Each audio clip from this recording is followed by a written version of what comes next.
Call the meeting to order.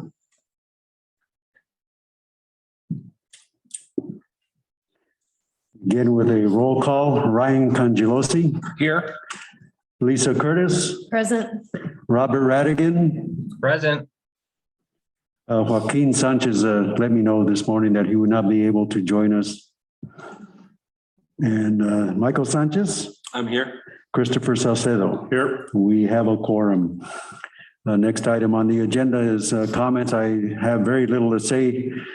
Today, we've drafted some concepts based on public input during our first round of meetings, and we are now publishing those concepts so that we can get additional public input. Their preferences for maps, changes they would like to see. Public can submit maps if they want to. They can continue this process. October 15th is the date that we will actually adopt maps during a formal public meeting. So until then, we welcome comments. And I would encourage the public to continue because it's the legislature that ultimately makes the decision on which maps to have for the districts. So you should be actively involved in this process until the legislature makes the final call and the governor signs off on them. With that, let's start with the congressional districts. Brian?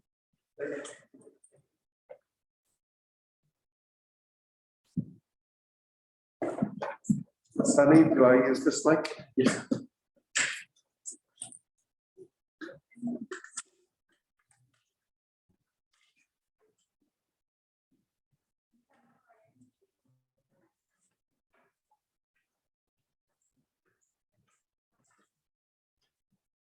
Which account are you zooming in from? Okay, great. So you're going to get a request to rejoin.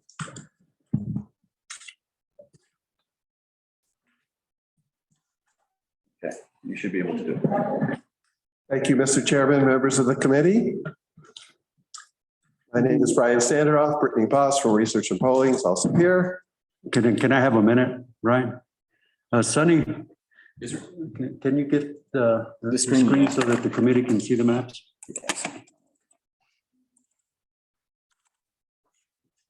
Of course, they have their laptops. Okay, if you can't beat them, join them, right? Yeah, pull up your laptop in the interim while I'm getting this set up. Yes, you guys never seen this.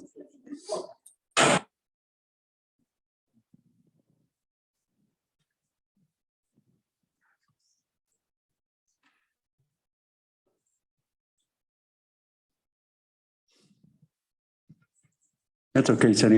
Go ahead, Brian. I'll use my laptop. Sure. Yeah, I have to grow up sooner or later.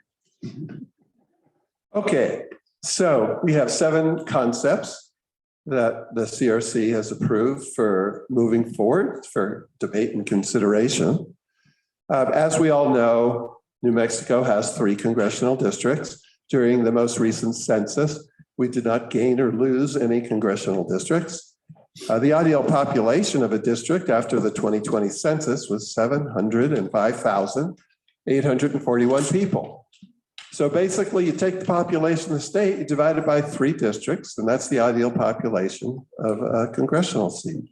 Now, all of these plans, the population within these plans, the population within the districts do not deviate more than plus or minus 0.0%. In other words, all of the districts have about the same population, plus or minus 80 people. Currently, New Mexico is configured in a northern-based district, an Albuquerque-based district, and a southern-based district for the most part. So we have some plans that are status quo oriented. We recall when we were here in Las Vegas last time, many people spoke of the importance of Hispano, Native American Northern District and keeping it intact. We heard a lot of testimony about that in both Espanola and Las Vegas. This first particular plan that you see here does that. It's status quo oriented where Bernalillo County includes Torrance and Citas. We don't need to even zoom in on that. Now in this plan though, Guadalupe and Debaca counties are in the 3rd congressional district. Currently, they're in the 2nd congressional district. And so you can see from this plan that the northern half of the state, going down to Clovis Portalis, is in the northern district. It remains a core. The second district is also a core south. Cibola County goes south in this plan because that's the way Native Americans wanted it 10 years ago. We have other options where Cibola goes north. Okay, concept B. We can do this quickly because look, there are changes other places in Albuquerque, which we don't need to burden ourselves with here in Las Vegas today. But we see, and in these first two plans also, Rio Rancho goes north. We heard a lot of testimony here about migration streams between the north and Rio Rancho. And so this plan also includes concept B, Cibola counties in the second district here, Guadalupe and Tobacco, also in the northern district in this plan. Concept C, as it relates to where we are today. This plan is different, and maybe we should zoom into, actually, I'm sorry.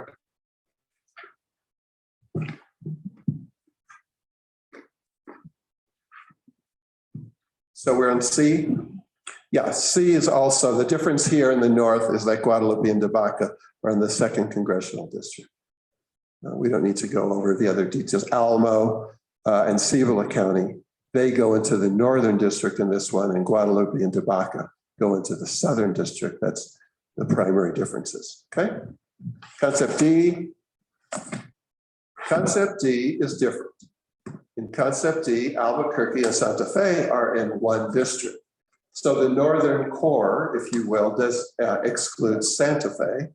And so Albuquerque and much of the East Mountains and Edgewood, Moriarty, and Santa Fe are in CD1. So what happens with northern New Mexico is it's more concentrated in a north central northwest, and that we see some of the east side counties like Union actually being unified within the southern district. Those border areas of Oklahoma and Texas are included in the second district here. And that's because Santa Fe is with Albuquerque, so then the northern district would have to lose some population, as it does. We see Zuni Pueblo is split. 10 years ago, Zuni Pueblo requested that their areas be split between different.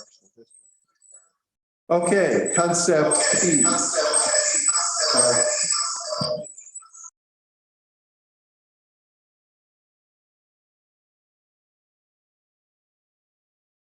Concept E is in Albuquerque. So under this plan, the north would lose Rio Rancho. This plan, let's zoom into Albuquerque and look at what makes this plan different is that the unincorporated areas in the South Valley are actually in the second congressional district. We heard a lot of testimony as CRC traveled around the state about some people wanting the South Valley more with the South rather than with Albuquerque Metro. But many of the plans that were shown split Albuquerque 3 ways and split northern New Mexico 2 ways. We heard here in Las Vegas about that last time. So this was a way of putting the unincorporated area of the South Valley in the second congressional district without splitting Albuquerque. However, in order to do so, because the second congressional district became too large, if we could zoom out, what we see that Lincoln County actually was put into the third congressional district to offset the population gain from the South Valley. Okay, next concept is F. And in this plan, CD2 and CD3 retain their core. The East Mountains and Tohajali and Alamo are within the third congressional district. But we're pretty much back to, this is an Albuquerque Rio Rancho seat. So Rio Rancho is with the first district rather than the third. Concept G. In concept G, Agencia Cultural had designed a plan on districtor, and it was added to the concepts. They did it with using 2010 population. We updated the 2020 population and to make some tweaks. But it was intriguing enough that the CRC decided to move it forward for debate. So in this plan, all three congressional districts retain their core. However, the northern district is concentrated in north central and northwestern New Mexico. Eastern New Mexico is unified in CD2. A CD1 is an Albuquerque, Rio Rancho district for the most part, and Corrales. Albuquerque, most of Rio Rancho, Corrales. But one thing that you see if we zoom out again is notice that Harding and Union and Quay counties are in the second congressional district rather than the north. And Mora is actually split the county. Wagon Man ends up in CD2 and San Miguel, Eastern San Miguel County ends up in CD2. So it is a way of concentrating the north more in north central. And we do see splits. Harding, Union, and Quay go south, and Mora County is split under this plan that was designed by a nonprofit group. So that would summarize, Mr. Chairman, the congressional districts as they, affect the north.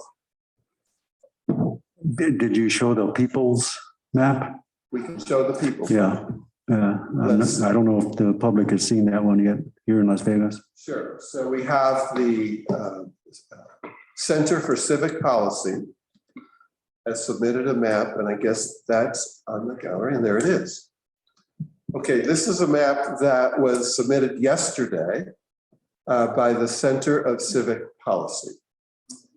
And so if I were to first state what I heard as their objective, would be, notice that the second congressional district, if we start in Southern Hobbs, and those include some of the minority, underrepresented communities that we were told should be unified with other Hispanic underserved people in a congressional district. And so this plan, the objective was to unify some of that population, Southern Hobbs, Eddy, Otero, right through Doñana, right through Lordsburg, Silver City, and going up into Albuquerque. So if we zoom into Albuquerque, Albuquerque is split two ways, and Rio Rancho is split two ways. And so this district includes good parts of the South Valley and the West Side. So it's a South Valley, West Side district that migrates south through the Rio Grande Valley and the Mesilla Valley. And it gets the percent Hispanic up to 55 point something percent. Let's look at that. 55.9% under that plan. So on the other districts, let's zoom into Albuquerque for a moment, to Rio Rancho. So Rio Rancho is split, and part of it goes with Albuquerque, part of it goes with the northern district. And so if we were zoom out again, we see that, and the district numbers are a little confusing, that one should be 3 and that'll be changed. But if we zoom out again to a statewide perspective, we see the northern district, because it loses part of Rio Rancho, can pick up population down into the east side and go down to northern Hobbs. So that northern district includes the northern core of the state, less of Rio Rancho, and going down to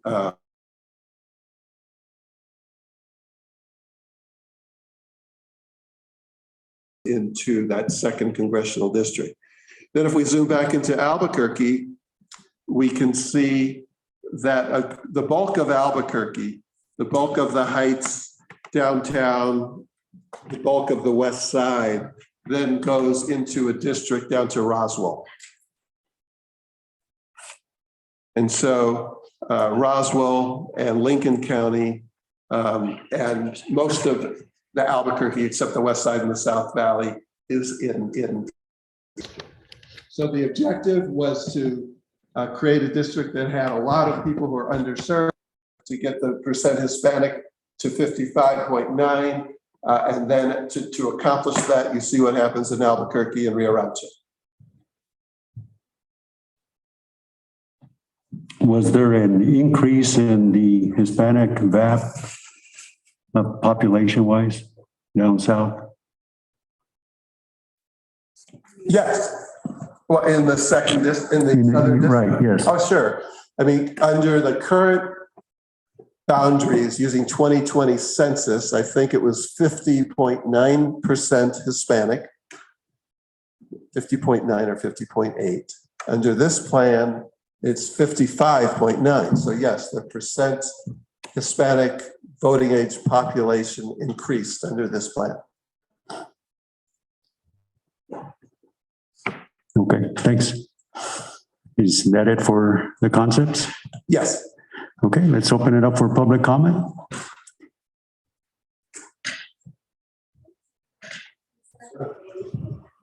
First up, we have Mr. Nicholas Ledger.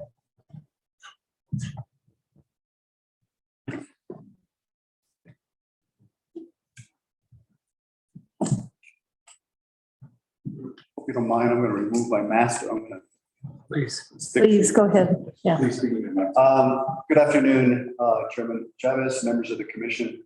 My name is Nicholas Ledger, and I was born, raised, practiced law here in northern New Mexico. My family hails from northern New Mexico. The Ledgers, Lopez's, Romeros, have very, very deep roots in this community. First thing I want to say is I want to express my appreciation to the commission. A bit ago, Chair Chavez mentioned that someone had asked him, well, I thought you were retired. He says, well, I am, because I'm not being paid. But it is a huge undertaking. It is so critical to our democracy. And it is so refreshing to see this commission undertake this work the way you have done. Very transparent and open way in traversing this huge, beautiful state of ours. I can imagine the mileage that all of you put on the vehicle. So again, my appreciation for your work, so important to all of us really in the state of Mexico. Now, as mentioned, I'd like to address the Northern Congressional District as it exists today, the 3rd Congressional District. And I'm going to approach that from a perspective that I suspect may have been raised up to this point, I'm not sure. But I think it's hugely important in attempting to keep this Northern District intact. And what the common thread that I see here is the land itself and the commitment and the love of the land that exists and has existed for literally hundreds of years amongst the 3 predominant groups that live and have lived in this district for this long period of time, which would be obviously the Hispanics, Native Americans, and the Anglo population. And the way I have tied that together is because of that longevity, these groups have all acquired and have this commitment and love of the land. The Hispanics that we predominantly find in northern New Mexico all came via Spain, eventually to Mexico, and then up to northern New Mexico. And here they remain and have remained and have always been a landed community. And so they have this commitment and this love and this desire to preserve their land. And the same is true of the Anglo population in northern New Mexico, be it in the central part of the state or more importantly on the east part of northern New Mexico. These were homesteaders who came here, 100, 150 years ago, settled these lands and adopted that same love and commitment to the land. And then obviously, without even really mentioning this, Native Americans for thousands of years, and as we all know, have this love and this commitment to the land. I practiced law here in northern New Mexico for 35 years. I did primarily real estate work. And my focus was in northeastern New Mexico, from Raton to Clayton to Las Vegas, obviously, Mora, Santa Rosa, all these smaller communities. And in going out there, when you're handling a land case or transaction, you go and you meet with the people and you sit with them in their homes, and you see that love and this commitment, be it an acre or several hundred acres or several thousands of acres that they may own. It's that love and commitment to the land. And that's what I think is hugely important in preserving that northern district as much as possible intact. so that this community of interest, and it's not political, it's not racial or otherwise, it is this common love and commitment and history of being on the land. I've been involved in politics virtually all my life. When I turned 16, my dad made sure I got my driver's license, threw me in the car on election day with my grandmother, and I ran votes from 7 in the morning to 7 in the evening. And I won't say what sort of things transpired in that car, but it was eye-opening. It was interesting, and it really caused me to be really interested in politics.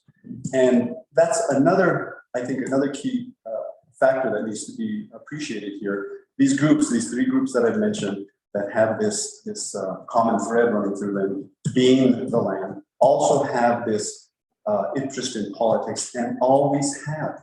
Because I think primarily because they have been landed individuals. They knew that politics was the way, you retained the land, you preserved it, and you cared for it. And so, some areas of the state, it's not as true as it is in northern New Mexico. Northern New Mexico is really a unique portion of New Mexico and really of the United States because of that landed interest, which then equated into politics and political power. In looking at the maps, it appears to be anyway that the mapa de la gente, if you will, the people's map, preserves that northern district and then brings in a portion of eastern of eastern New Mexico.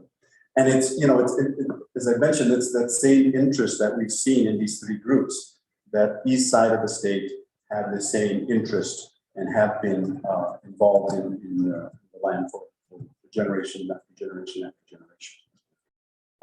So again, we appreciate all of your work and good luck going forward. Thank you. Mr. Ledger, are you telling us primarily that you're more interested in the status quo maps? Yes, that the northern district be preserved because of the things that I mentioned. So maintaining that status quo. Obviously, there has to be some tweaking because unfortunately we did with population in the north, and it needs to be done, I think, in a fashion that doesn't dilute that community of interest that has existed for generations. Mr. Cangelosi? Thank you, Mr. Chair. So, Mr. Ledger, with the people's map, can you comment on that, your thoughts on that one? I think Mr. Sandroff mentioned it was just submitted last night or yesterday. And so as I was, I moved to Albuquerque now just in the last couple of years. I can tell you that. Anyway, I got it. It was sent to me and I was looking at it in the parking lot as I was waiting for the meeting to convene. But I think one, and most importantly, it preserves that northern district. It stays intact, if you look at it. And then in order to equalize the population, it brings in a portion of eastern New Mexico, which I think that population down there, my belief is that it has that same community of interest of being, a landed population. They have been in eastern New Mexico for a long, long time, have ranched and farmed in eastern New Mexico for decades.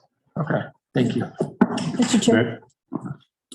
And so, Mr. Ledger, I haven't talked to you in many years. I used to call you up here when I was still Lisa V. Hill for advice about things on my cases in Vegas. I really am interested. I mean, like I said, probably 25 years ago, I called you for thoughts about how things ran up here. So I really am interested in where your external boundary is for the Northern District.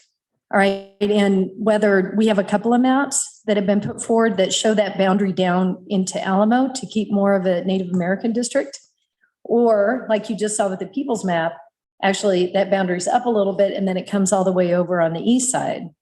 And so just from a communities of interest concern, I know we're sort of putting you on the spot, but that's pretty much what I used to do with you when I would call you and say, so what do you think about? I mean, I just want to know what you think about that and those two kind of extremes. Right. unfortunately, my experience has been primarily in northern New Mexico and to a certain extent on the east side. I'm not all that familiar with, what the makeup of the population is and how it would affect the district and especially the whole northern part of the state if we were to go down on the west side of the state, to be honest with you. And I can certainly submit some comments later for the committee's consideration. That's great. I'd be interested in that. Just for everybody else that's here, Sure. that is part of my question about northern New Mexico. How you feel about that part, whether going down further on the west side, right, where we're gathering more of the Native American groups, or going over on the east side, what your thoughts are about that. Okay, thank you. Mr. Salcedo? Mr. Ledger, first, thank you for being here. I appreciate your comments. Last time we were here, we heard a number of persons speak to Rio Rancho being a place where I guess the younger generation seems to be moving. And again, I think, I want to say at least 4 or 5 have mentioned that. The people's map, if you will, takes away a good amount of Rio Rancho from the northern district. How do you feel about that? That was a difficult, that was a challenge in looking at those, the effect of those 2 configurations. And I think what the speakers have said is correct. We have seen, unfortunately, because of opportunity, individuals, especially, millennials and younger generations, leaving the northern part of the state, and a large percentage of them do end up in Rio Rancho or Albuquerque. And I think that they have left their communities from the north, but they haven't left what's important to them in their hearts. And so I think there is some of that community of interest in those areas because of where they come from. I think they still, I don't know how many friends I've known over the years that have left Las Vegas, for instance, and have gone to Rio Rancho. And they're constantly back up to their dad's ranch or their grandmother's homestead or whatever it might be. And so I think there is, to a certain extent, I guess it's almost impossible to know what the numbers are, how many have migrated from the north into Rio Rancho and County. But it's significant. And I think there is, you still have that community. So it's been transplanted. So I guess, said another way, you do believe that there is a shared community of interest between Rio Rancho and, let's say, north central New Mexico? Yes, to a certain extent. Okay. And when you talk about the eastern area, I think you're talking about status quo. You're talking about the Clayton area on down.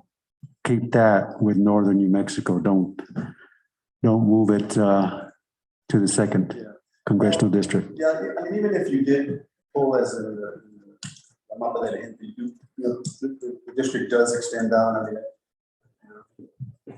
How far do you want to extend down? That's the concern, I guess.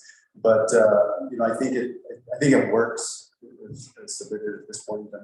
Obviously, all these maps are here on out until the final versions are adopted.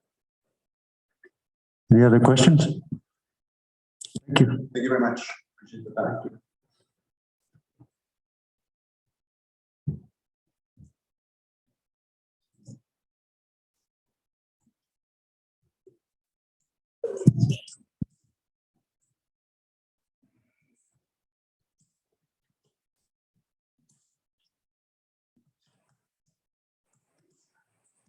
Next, we have Paula Garcia. Please speak into the mic, and if you need to take off your mask, please feel free to, but don't feel like you must. Whatever's comfortable.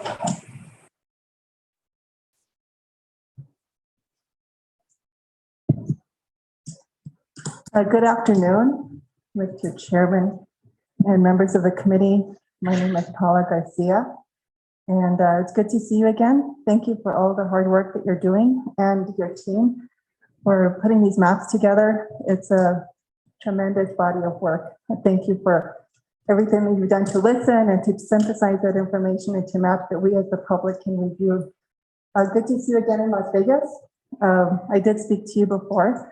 I am a former county commissioner from Mora County. I served 2 terms as a county commissioner for Mora County, but for the past 25 years, I've been the executive director of the New Mexico Acequia Association, which is a statewide organization with members in 22 counties of acequias and community ditches around the state. And most of those acequias are concentrated in north central New Mexico. And as I spoke previously, we have maintained that acequias comprise a community of interest. Acequias have cultural commonalities in terms of the governance of water. In fact, there's been much written about the uniqueness of acequia water governance as something that ties us together. There's a common cultural core in the way that we govern water that's based on a custom of sharing scarcity. And the cultural ties that result from working together to share water are very profound. In addition to the culture of water governance and water sharing, there are deep roots in agriculture. For people who are in the acequias, agriculture is as much about livelihood as it is way of life. So many of our producers are growing not only for market, but because it's way of life. It's subsistence, and there's a lot of culture in growing and sharing food. So the cultural ties are very important. The economic ties are very important as well. And we have seen that in the counties where acequias are concentrated, agriculture tends to be one of the largest economic sectors. So we can't really compare an urban area to a rural area in terms of the scale of the economy. But if you look at the appropriate scale in that county, for example, Rio Arriba County or Mora, you'll see the per capita income of a county like those might be 18,000. Well, if you can make 15,000 from your ranch, you're pretty much on a level that is sustainable for that community. Maybe it wouldn't work in Albuquerque, but it's working in Medellín. It's working in Mora. In Mora County, there was $12 million of market value based on the last ag census per year. That's a significant economy for these rural areas. So those are important to those respective communities.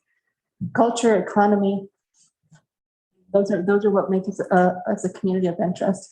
So on page 6 of our testimony, we submitted some written testimony in early September or late August. On page 6, we shared a map of the location of the acequias. And it's not in this particular page, but if you look on page 6, the acequias are concentrated in north central New Mexico. And what you see on that map are regional associations of acequias. They come together by watershed. There's a regional acequia association here in Las Vegas, and they've banded together. There's about 17 acequias that work together for their common legal defense for their water rights, for example. So there's regional associations like this across the state, about 25 of them. And the map that I shared with you in that testimony shows the relative locations of those acequias. And you'll see almost a direct correlation between that community of interest, the land-based communities that are encompassed in the acequias, with the 3rd Congressional District. And the acequias tend to be side by side to the pueblos. And even though there's they're sovereign nations and there's very distinct governance, in terms of shared culture, seed saving, subsistence agriculture, adaptation to an arid environment, and being land-based people, there are a lot of commonalities. So that 3rd district has a very important community of interest that's been in place since it was created. So I just looked at the new map that was posted last night, the Mapa de la Gente, and I think it has merit. But I would also, my first reaction without looking at the numbers, I understand the rationale for it. But it's a dramatic change to the 3rd congressional district. And there's a big difference between the land-based Hispano community of North Central New Mexico and the ones of Southeast New Mexico. And I think that both communities are important. Both communities need to have a voice. But I am not convinced that that's the best approach for the 3rd district. I think a 3rd district that is more consolidated in terms of the land-based communities of interest in Northern New Mexico works more to the benefit of the Azteca communities. But I think we would keep an open mind because of the late posting of it. It's something that we have a committee and we'll want to be considering all the data that's submitted, because there's a lot of thought being put into all these concepts, and it's important to take into consideration all of that. But if you look at the map that NMAA proposed for the 3rd congressional district, it was very close to status quo. And the only, I think that the major change that you could see is probably taking in to CD3 more of the Middle Rio Grande, which would be Bernalillo and Placitas. And those are just areas that tend to have these commonalities that we're talking about. There are community irrigation communities in both of those areas that have more in common with the communities of interest of North Central New Mexico. So that's something that we submit for your consideration. I know that you have a lot to consider, a lot of constituencies around the state. Of course, this is just not having seen the new map until last night. I'm just sharing with you what we approved as a board a month ago, and this is what we had come up with. One thing that did come up in our deliberations was Guadalupe County and how that seems to have more in common with the northern district. And this particular map only took in the northern half of Guadalupe County, but one could argue that all of Guadalupe County could be in the 3rd congressional district from the consideration of Azteca communities of interest. So that concludes my testimony on behalf of the New Mexico Azteca Association on the 3rd congressional district. Thank you for your consideration and thank you for listening. Any questions? Mr. Chairman, I just have one question. Has this map been adopted for our consideration as a concept? This one, no. Mr. Chairman, it seems that what we've been doing when we have maps, and we should have probably done this at the first meeting here, then I think we need to, or I'll move that this concept be adopted for discussion purposes. I'll second. Okay, any further discussion? I just have one question. So I want to make sure I understand something. This is pre-census, final census data. Is that right? Mr. Chair and Member Curtis, no, this is using District R once the current data came out, we generated our maps. So this was early September. Yeah. Perfect. All right. Thank you. Mm-hmm. And then I guess the only other question I have, Mr. Chairman, and I probably should have asked Mr. Ledger as well. Do you see any migration patterns from northern New Mexico into southeastern New Mexico? To either of your knowledge, or are Norteños moving into Clovis and Hobbs and Alamogordo and Roswell?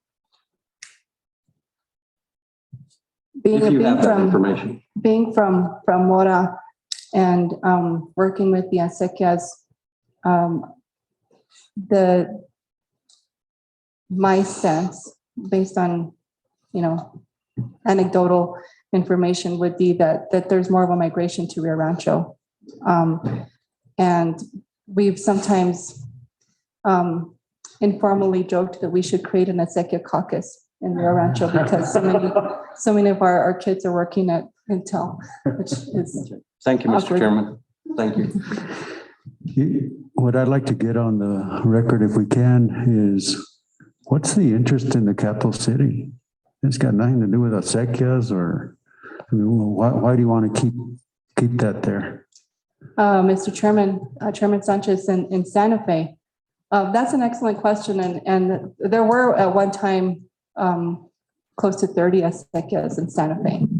And it's a sad story, and we hope it doesn't get repeated elsewhere, but there was an adjudication that wiped out all of those acequias. But there are a small number in the Canyon Road area. There's a Cerro Gordo and a Canyon Road acequias, which are affluent communities now. But there are also acequias south of the city, La Cienega and Huicu, La Capilla, and La Bajada.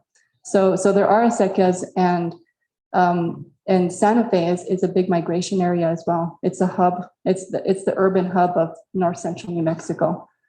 Do you have a lot of people from Las Vegas that go work there in the capital city? Oh, I would say from Mora and Las Vegas, there's actually a commuter bus that people take. There's a lot of state employees who work in Santa Fe, and to the extent that they can afford to live there, yeah, they'll move there, but most people will commute. Right. We just hadn't gotten any of that information in the record, so I appreciate you helping us out. Thank you. Yeah, in fact, the buses leave here about 5:30 in the morning, so that they can get there by 7 if you're a state worker. So a lot of people from here could attest to that migration stream. Brian, did you have a question? Mr. Ledger. Yeah, then we'll get to Mr. Ledger. From Mr. Ledger as well. Yes, Mr. Chairman Garcia, thank you. So one of the unfortunate rules that we have by federal case law is that these districts be nearly identical in population, the 3 districts. And so it looks like this particular proposal is about 15,000 people over. So if you were to need to shed some population on this concept, where would you see best? Would it be in the Clovis area to start lifting up, or, in order to get the populations identical between the 3 districts, where would you see the best place to shed about 15,000 people? Thank you for that. If you look at the overall pattern, the pattern we were following was shedding southeast and taking in more north central. So Clovis. Maybe moving up Clovis. Mhm. Thank you. I apologize for the discrepancy. Following you saw her, right?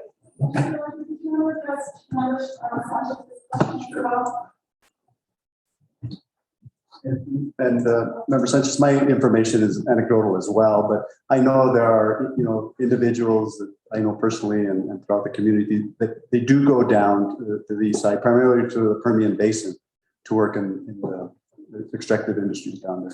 And, when there's a downturn, they're back here, or, weekends, they're back here. So I don't think it's a migration necessarily, rather than a means of survival that's going down there to work.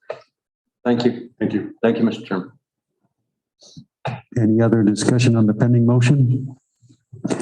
Okay, it's been moved by Michael Sanchez, seconded by Mr. Salcedo, that we add map numbered. I don't see that. P4533 to the CRC concepts for further public input. All those in favor signify by saying aye. Aye. Is anybody opposed? Anybody abstain? It's unanimous. Next. Next, we have Representative Roger Montoya.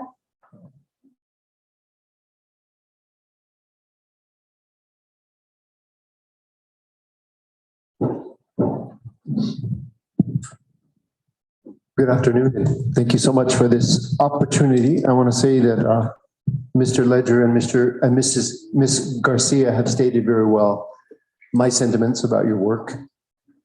The consequential nature of dividing every 10 years these portions of our beautiful state is unimaginably challenging. So thank you for your good work.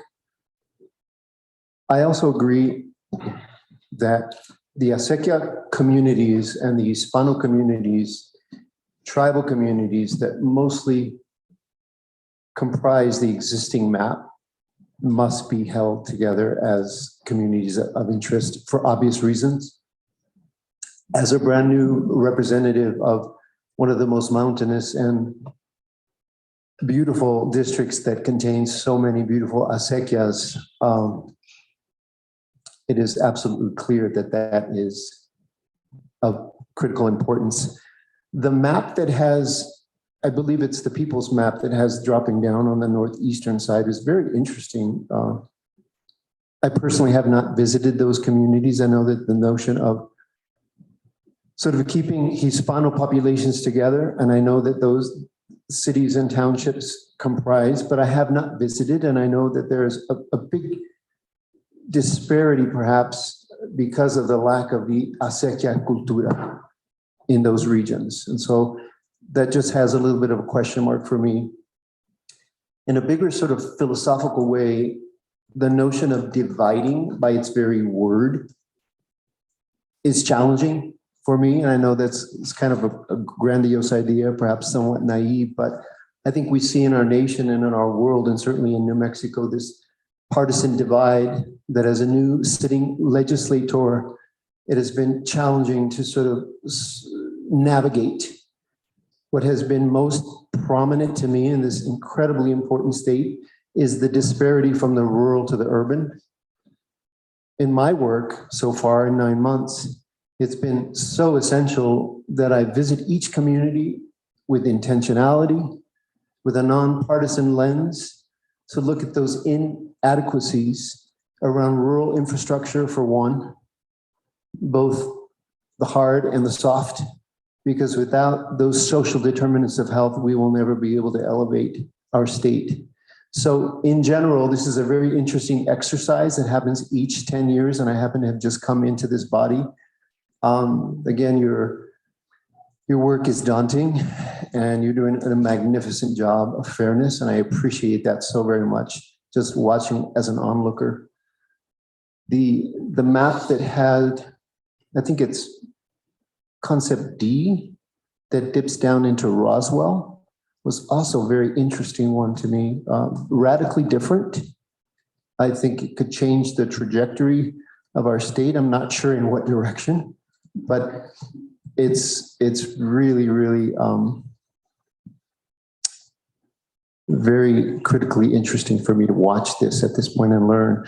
Are there any questions you have about my perspectives in the North that I could answer for you now? I do, Representative Montoya. So because these decisions that we're going to be making have to stay in place for 10 years, and because the North has lost some population. Yep. All right. So I'm really, and I think the community of interest considerations that you've been raising and others have are of critical importance. So your thoughts about the development of the North for the next 10 years. I mean, we want to make sure everybody's vote is heard. And so when we're thinking about how you anticipate the North developing over the next 10 years, I think that's important for us to consider. So based on your experience up here, what are your thoughts about that? One of the most critical shifts that have been put on the table is the notion of a Native American district in the North that would essentially remove Okewinge and combine it with Santa Clara. Personally, it's not something I would love to see because I happen to have a business and I know many people at Okewinge, but it's not about Roger Montoya, the representative. It's about the next 10 years. It's about the equity for the state, and that the notion of self-determination for those Native populations could be transformative and could be really, really important. And so I applaud that effort. When I received the letter from the tribal community leadership of Okewinge, I took a deep breath, and within seconds, it was clear to me that that would be something I would sign on to, for what it's worth, in support because of that piece. However, we redevise those lines, again, back to my sort of philosophical statement, it is absolutely essential as leaders that we not look at partisan lines. that we accept and we work with the communities that we must. Mathematics plays a big role. Obviously, we have to make that equitable. And the challenge again is incredibly crazy for you all. As a first-time rep, it's been my job to go into every community, regardless of where we are, and find those commonalities and serve our people. So from a personal perspective, I'm prepared to accept the boundaries in District 40 and across the state. But if you're asking me for my opinion, I think, again, the Native American, that's sort of the newest and most consequential change, I think, in the North. It gives those voices.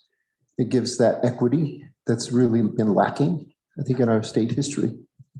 Does that answer your question? It does to some degree. I know we've had different testimony, Representative Montoya, about the North losing population really because of the changes in the oil and gas industry patterns up in the Farmington area, but that the Native American tribes have stated that they believe that they're finally being counted to some degree, although still undercounted in the census.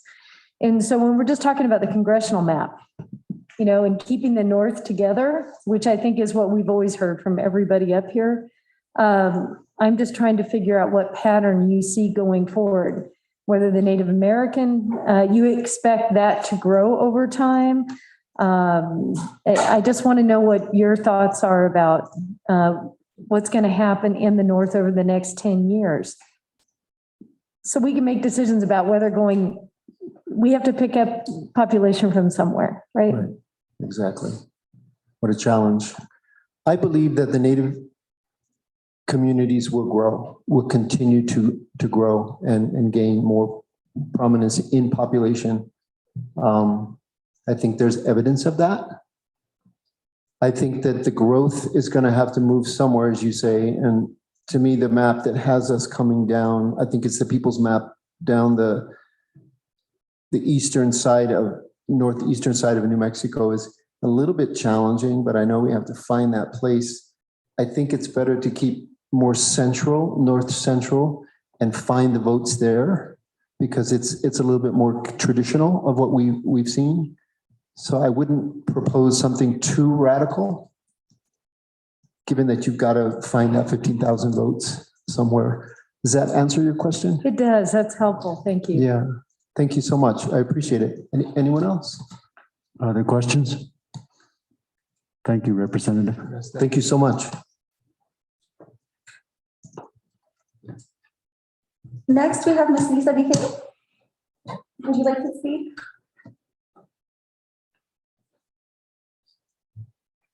Really come prepared, but I just. My name is Lisa Vigil. Hello, welcome. I am the Vice Chair for the Democratic Party of San Miguel County and have been for over 20 years. I have an acequia that runs right through my property, so I understand what these guys are saying about acequias. My concern is representation for myself. I'm a Hispanic, I'm a proud Hispanic, and I just want to make sure the map is pinpointed where it's going to represent my people, my Hispanic people. That's all I have. I was not prepared. Thank you. Thank you. I just have to say I've been mistaken for Ms. Vigil several times since my name was Lisa Vigil for about 14 years. And Hi, Lisa. hi, nice to meet you in Nice to person. meet you too. Can I ask just one quick question? Yes. Madam Chairman, Vice Chair. Vice Chair, let me ask you, do you feel the way the congressional map is set up today, the status quo, that you're being represented adequately? I do. And I do. And do I you, believe if it goes down further south, what opportunity would I have to actually win an election to represent my people? We need to stick with northern New Mexico. I like the map that we have now. thank you, Mr. Chairman. Thank you. We have Mr. Michael Vigil as well. That's my husband. You better see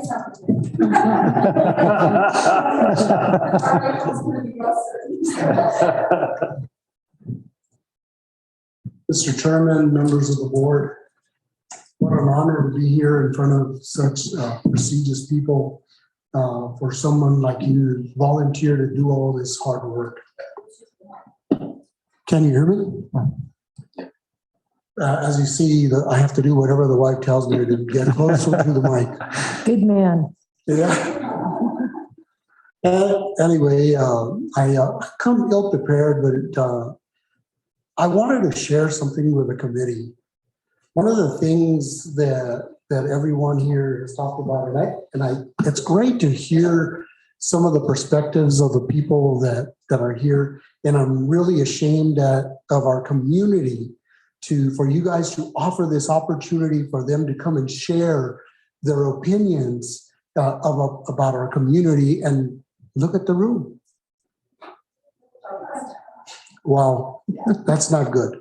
You know what I'm saying? But one of the things that I hate to say is we as humans, we love to complain, but we hate to be involved. But anyway, going to what you are here to do today.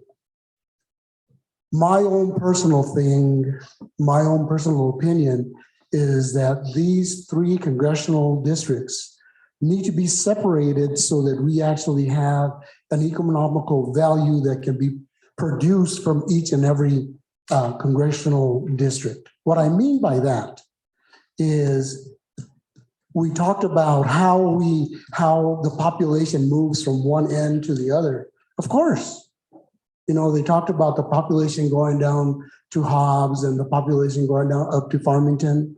Well, guess what? I am from a community that I see it every day.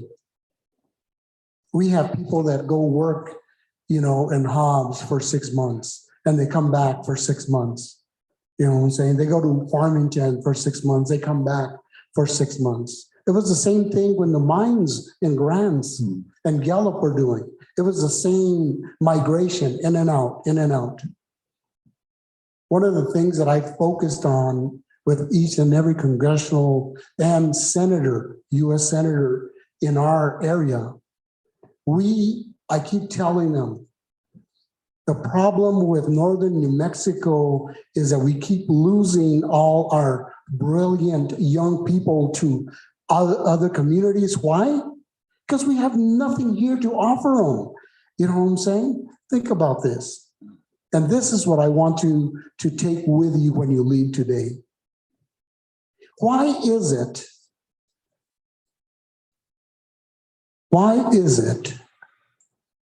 that when we have one of the richest areas in the northern community in Los Alamos County, how come Los Alamos Labs can't share some type of manufacturing company here in Las Vegas, in Mora, you know what I'm saying, in Taos? Nothing ever happens. And I keep telling all the elected people, what we need to do is we need to figure out how we're going to keep our people here, our bright people that graduate from Highlands University. I mean, I hate to say this, but Highlands University, you know what? How do we fix Highlands University? We need to bring in some type of economical value into San Miguel County, into Mora County, into Guadalupe County. You know what I'm saying? How do we do that? You know what I'm saying? It's really hard because you know what? You see, if you go to a county commissioners meeting around here and you have something that's recommended for oil fracking or stuff like that, you have people in there that are massively against it. Oh no, we need to keep our lands clean and everything else. Well, yes, I agree with that.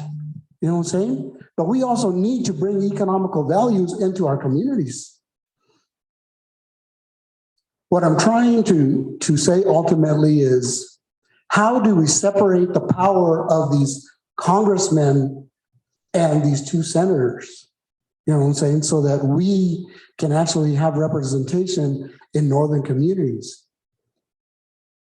Ms. Garcia talked about the acequias. Guess what? My wife and I, we own a little farm. Whenever our 140 peach trees give peaches, we'll make $10,000 a year. This year, guess how much we had? Zero. Everything froze. You know what I'm saying? Those are economical values, because guess what? The high school kids that I pay to pick the peaches, you know what I'm saying, to go prune the trees. Well, guess what? They didn't make any money. They didn't have anything. Of course, now we have an opportunity with the marijuana opportunity that's coming into our state. You know, how are our leaders going to incorporate into our little communities the acequias, like you talked about? How are those acequias going to help and talk to the local leaders like Mr. Moya, you know what I'm saying, to see if we can bring economical value into the little communities? Guess what?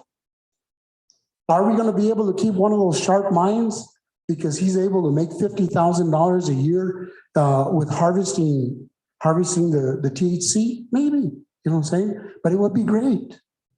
Anyway, getting back to my point, my ultimate point here is, and I'm not going to stand here and lie. I haven't seen the maps. I like that map that you showed about the people's map or whatever it was. I like that. That's nice. You know what I'm saying? Because it kind of represents everything that people share, like Ms. Garcia said. You know what I'm saying? It's nice to have a representative that's going to represent our values of our communities. But in the end, hey, let's face it, people. Anybody that lives here in our northern communities, we haven't gotten anything. What type of business have we gotten into our local communities here in San Miguel, Guadalupe, or Mora County? We haven't seen any type of business come in at all. But I tell you what, look at Los Lunas. My God, that place is booming, isn't it? Rio Rancho, look at the amount of money that they got into Intel, 3.5 million, or was it billion? I'm not sure. How much money did we get into San Miguel County? I didn't see any. You know what I'm saying? Now we need to get with people like Ms. Garcia. You know what? You hold a big hand in what the economical value of this particular place is going to be. Because guess what? The THC is going to be huge. And there's going to be a lot of jobs to be offered. There's going to be a lot of people that are going to be proud to be able to say, look, I'm a farmer. Look how much money I made this year. I made $50,000 in our little small community. Those are the kind of things, Mr. Moya, that are important for us to value continuously. One of the things that I hear about is the job thing that Mr. Sanchez has. We appreciate that. You know what I'm saying? One of the things that I guess you guys need to know is I've been involved in many campaigns through statewide, and I've seen a lot of stuff. Honorable Chavez, guess what? I was one of the people that started when you wanted to be the judge. Guess what? My wife and I were there for you. You know what I'm saying? But anyway, one of the things, again, it's important to draw a map where it holds economical value so that one representative can actually care about that community and bringing in economical value into that particular district. Because if we draw a map where everybody doesn't have the different connections, you know what I'm saying, we need, I guess what I'm saying is, we need a congressman or woman that represents the oil and gas. We need a congressman that represents Sandia Labs, and we need a congressman or woman, you know, that represents Los Alamos Labs. Because whether we like it or not, those are the three industries in New Mexico that are going to make us grow. But how do we focus on these particular Congress people to make sure that they share in the wealth for our communities. That is what the ultimate thing for me is what I believe. Thank you very much for all the hard work that you guys do. And you know what? Anybody in public service, it's a lot of work. And no matter what you do, it's quick. People are quick to criticize. So stand tall. Let's move forward. And the only thing I ask you is when you think about what you're going to vote for and what you're going to recommend, remember what I asked and what my opinion is. Economical values for each and every congressional district so that we can actually move forward and our communities can grow instead of losing it to one congressional district or the other. We need to have a district that's going to be building all of us. We don't need to have people migrating. We need to have jobs that are going to provide for us. THC is a great thing. And you know what, Ms. Garcia? I applaud you. I've never met you. I have never met you. And my wife is telling me that I've spoken long enough. But one of the things that's important, again, economical value sharing and making sure that these people, the representatives of our people, understand that they represent and how they're going to share their representation for everyone involved. And economical value for our communities here in Las Vegas, San Miguel County, Guadalupe County, Mora County, Taos County, they're huge. And if we don't get someone that works for us, it's going to be hard for us to deal with. You know, for the first time ever, we have a congressional legislator that is from here, from Las Vegas, New Mexico. And I believe that Ms. Ledger is going to do tremendous things for our community. Thank you very much. Thank you. Oh, question, sorry. Not a question, but I appreciate your testimony and how you're saying that in the Northern District, you're wanting to see economic opportunities come so that you can keep the young people here. I totally agree with your assessment that we need to have representation in folks that are fighting to bring jobs to New Mexico. And I hope that through this process, and you see up here, you have Republicans, you have Democrats, we're all working together in accord. We want the best maps for New Mexicans. That's what we want. And at one point in time in our state, our great state, we had a Republican senator, Senator Pete Domenici, and a Democratic senator, Senator Bingaman. During that period of time, we had a representative who was Democratic, Udall. We had Congressman Steve Pierce and Heather Wilson, Republicans. Some could say that during that period of time, it was the best that our state has seen in representation because you had people, and Senator Sanchez knows this best out of all of us here, is that you had Pete Domenici and Senator Bingaman working hand in hand to make sure that we had Sandia Labs and we had Los Alamos Labs and we had Air Force Research Labs and many other things that has happened. And Senator Sanchez has worked with Governor Johnson, a Republican, Governor Richardson, a Democrat. He's worked with both sides of the aisle and had to make deals for a long time with both sides of the aisle for the betterment of our state. So I hope that through this process, and I think your testimony led to this, me wanting to say this, that we are trying here to put together maps that are best for our state so that you up in the northern part and the folks down in Hunt, because you said it right, we need someone to represent oil and gas. Oil and gas provides, and Senator Sanchez knows it best, the budget, so much for our education and so many other things. And this year, the legislature is going to have more money than they've ever had before. And a lot of that is because of oil and gas. So we need that. But on the other side of it too, we have our labs. We have a lot of other industries. We're seeing now solar and wind, and we're seeing so many different industries develop. And we need to be looking at all of those things because we need to diversify our economy here in the state so that we can keep our young people here. I have a 25-year-old, she's in college. I want her to stay here. I love New Mexico, but she's not going to stay here if she doesn't have opportunities. So I agree with you 100%.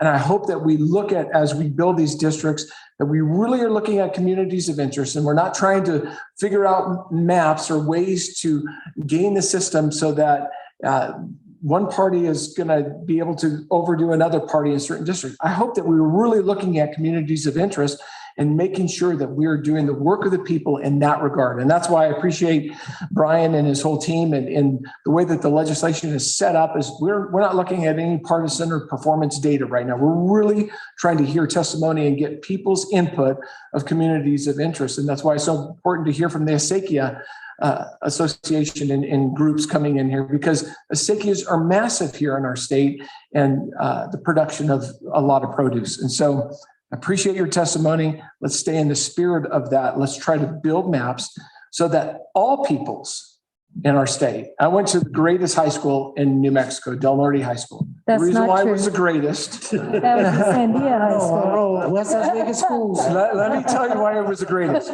is that we were truly the melting pot. And I love growing up at that. My best of friends that play basketball, one was from Puerto Rico, one was from Colombia, one was from Chile. I married a Hispanic girl from Martineztown. My daughter's Hispanic. I was around all sorts of people and got to know so many cultures. One of my best friends growing up is Navajo. And I got to go to a lot of different Navajo feast days with him and got to learn a lot about the Navajo people, and they're beautiful people, and their traditions that we have here with the Native Americans are incredible. We're lucky. Not only do we have the most amazing weather and landscapes, we have the most amazing people. And so I hope through this, and this is the last I'll be on the soapbox, I hope through this process that the people in New Mexico see that you have Democrats and Republicans and independents all working together on this commission. And our hope is that we build maps for the betterment of our state so that 2 years, 5 years, 7 years from now, we as a state move from 49th and 50th in math, reading, and science to being way up higher, that we're providing the best education and the best opportunities for our greatest resource, our children, that we've ever done before. So thank you for your testimony. Thank you for being here. Representative, thank you for being here. It's really important that we have our different legislators come, and we've had people from all over the state. So thank you very much. I wanted to share with the committee also, that's okay, baby. I wanted to share with the committee that I'm retired Department of Corrections employee. Started as a correctional officer, retired as the Assistant Inspector General for the Department of Corrections. You know what I'm saying? After I retired, I went to go work at the New Mexico School for the Deaf, and I learned how to sign. And I'm going to tell you that the legislature, instead of playing with anything, they fund the New Mexico School for the Deaf very well. Always, yeah. You know, but let me tell you, the pobreza, the people out there where we delivered the people into little 10-foot trailers, those RVs, the tow trailers. That was their weekend house. You know what I'm saying? Because nobody's willing to help these people, to tell them, look, you can go and live in federal housing. You don't need to live in this area. But guess what? They love their community, and they love to be able to say, este es mi tierra. This is my piece of land. You know what I'm saying? But what I got to see in 8 years that I worked for the New Mexico School for the Deaf in the Navajo areas, a lot of people think Las Cruces, and they think, oh, this place is rich. But let me tell you, the places that I delivered kids to, it was a shame that they used to have to live in those conditions. But anyway, thank you very much for your time, and good luck. Thank you. Mr. Chair, I just want to say, Mr. Vigil, I really appreciate your testimony, because one of the things that you raised is very important to me. I'm a trial lawyer. I try cases all over the state, and I pick juries out of Rio Arriba and San Miguel. And I'm very worried about the economical issues up here. I have to see the people that answer those jury questionnaires and what their background is and their education, and their shocking, the number of people that have felony convictions that I can't even sit on a jury.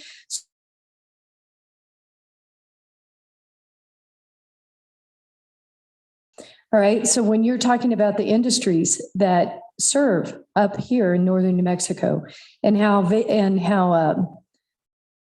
Los Alamos used to reach out some to Espanola to bring our Espanola people, they would help fund associate degrees, bring them in as draftsmen and do the work up there. And I'm just not seeing that anymore. I mean, if Rio Rancho was represented by the same representative, the same congressperson up here, would that give a private, not federal, all right, but a private company interest, a person that's connected to the north? So when you're talking about economics, I wonder about that when we're looking at maps of how to make it a better for the people in northern New Mexico. So I just put that out. I'd like to hear those thoughts because we've talked about communities of interest in the kids from up here ending up down in Rio Rancho, and I see them too. All right, but I'm thinking about your economic interest argument and whether it's helpful to have Rio Rancho in northern New Mexico for exactly what you're talking about, some private industry influence within this district. Something that happens, correct? It doesn't matter where it comes from, as long as there's some type of business that is infiltrated into our counties, San Miguel, Guadalupe, Mora, Torrance County. Torrance County is a poor county. Of course, a lot of people that live in Torrance County, they drive and they work at Sandia Labs. A lot of people that live in Torrance County, they drive all the way to Los Alamos Labs. We have people here in where I live in San Miguel County and Villanueva, Rivera area. They drive every day to go work in Los Alamos. You know what I'm saying? You guys talked about the busing situation that's there.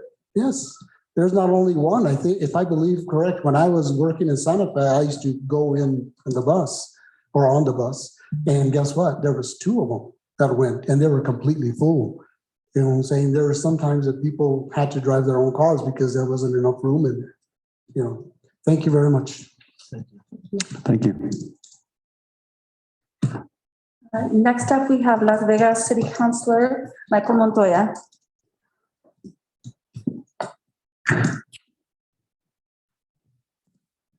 Good afternoon. My apologies for being late. I wanted to be here for the introductions, but I just came in from Farmington, New Mexico, where they were having an outdoor conference.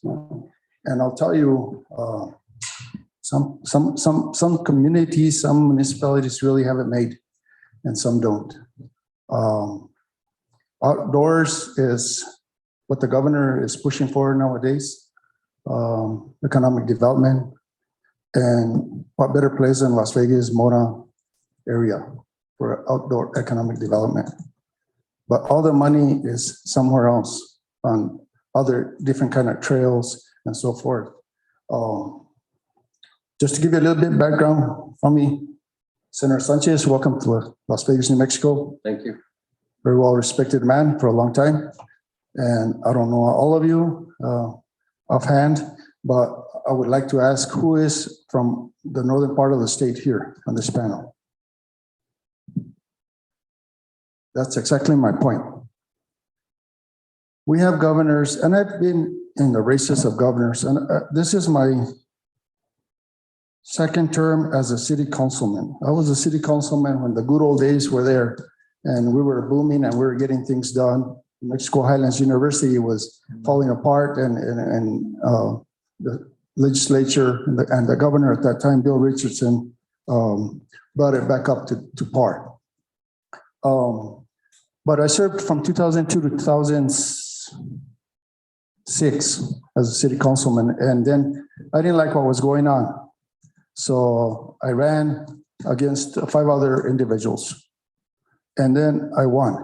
We did a lot of changes, and then for the last 12 years, things have gone the wrong way. So I said, it's time for me to get back in. So the past administrations have done very little, had little contact with Santa Fe and so forth. We have a jewel here in Las Vegas because we have New Mexico Highlands University. We have 2 high schools, which not all the times is the best thing to do, to have. But we do have a United World College. We do have Luna College, LCC. And, we're right in we're like the little hub for the northern part of the state. And a lot of times we're forgotten because of lack of representation. And I tell you, I give credit to this governor because she had Mr. Velasquez, which is from Mora County, as a state parks director or secretary, director. Yeah. And she appointed Mr. Walter Adams from Las Vegas, New Mexico, as the chairman for the New Mexico DOT. And I'll tell you, our roads, I'd encourage you to go through town and check our roads because we have the best roads in the state of New Mexico. Right? They're full of potholes because of lack of support and a lack of funding and neglect, of course, for the past few years. But it seems to me that when it comes time to redistricting, there's a lot of things that come into play. As a matter of fact, due to the census, our city itself is going to be going through a redistricting for the council seats and mayors, well, the mayor is overall. But we're going to be going through that too. But I think that what happens here a lot of times is that when you redistrict an area, it's all about numbers. And I think that's why a lot of times from Santa Fe down that way, a lot of projects and a lot of demand is there. So a lot of the money goes that way. It's not, I don't believe that it's fair the way the money's divided, and I thank our governor because we went to her last year or this year. And we told her, we're tired of our youth living in Las Vegas. And Mr. Vigil has a big point because we have a university here that they can get educated. And again, he's right. Los Alamos National Lab should share the wealth. And my sister is Rebecca Montoya. She was the adjutant for the Secretary of Transportation at one time, and she was she had run the office here for Bill Richardson at the time also. And she brought in that bus that goes from Santa Fe to Las Vegas, for employees to go out and work because they were having to use half of their budget going back and forth and the wear and tear because there's no enough state jobs over here. We're very fortunate last year, to tell you the truth, that our filming industry was here. And this place has already opened its doors to 87 movies. But we don't have the facilities for them for storage, for stages and so forth. But they're the ones that sustained us through the lodger's tax by having our motels full throughout the winter months.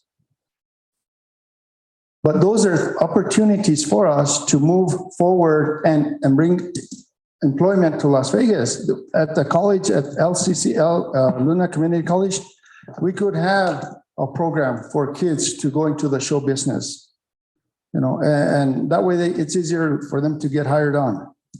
We have outdoor opportunities. We have that Rodriguez Park that the governor just gave us $3.6 million for phase one of it. Because we're tired of our kids having to go play in Santa Rosa, go play in Santa Fe, go play in Colorado. Our adults leagues, the same thing. They go and they spend their money somewhere else instead of spending it here.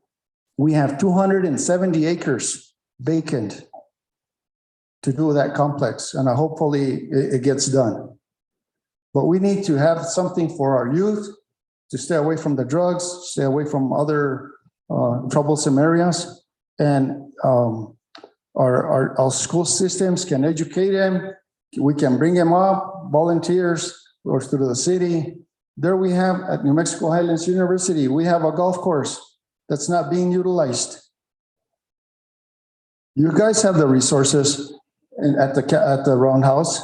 You have the contacts to send some of that economic development. We're in need of home development in Las Vegas.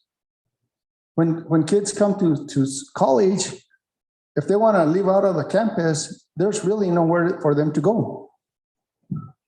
And I think that's the big push for the last dormitory that we did, again, during the Richardson administration. But now they have something nice to live in and to come to. But we are, like Henry Sanchez, Mayor Henry Sanchez used to say, we're at the end of the extension cord like this, because all the voting numbers are over there and we're the few ones over here. And I can relate to Farmington, Gallup, and all those areas, because I think the North sometimes gets treated the same. If we're not around that roundhouse, we're in a distance and we're not in the picture. And I would like to see where numbers and votes really don't matter when you're redistricting. I think on the congressional seat, I think that we should have 5 seats in New Mexico, because it's needed for those simple reasons that when you come to sharing the wealth or sharing the economic development, and like it's been said here before, we're not, northern part of the state is not a wind and air Vegas or like down south. I went to Oklahoma last year, and on the way down there, you see all these big turbines, even get you dizzy going by through them. But either way, I know the purpose of it and it's good and everything. But here in the North, I mean, we can't support something like that because it goes against our beauty. And then we don't have the wind and all that we can sustain those. Now, solar, that's something that we're looking at, and we're already starting on solar. But sharing the wealth as far as state offices and support, we're very fortunate we still have the NMBHI. Because at one time, they wanted to, and this was a few years ago, they wanted to move it down, part of it, or open it up in the other side of Albuquerque in Belen or in that area. And it affected us with the funding that was taken down that way. And this hospital at one time, and my mother retired from there for 26 years of service. And a lot of our families have retired from there. But that hospital at one time had 800 employees. And I believe right now they're down to about half, about 400. And they still have a lot of vacancies.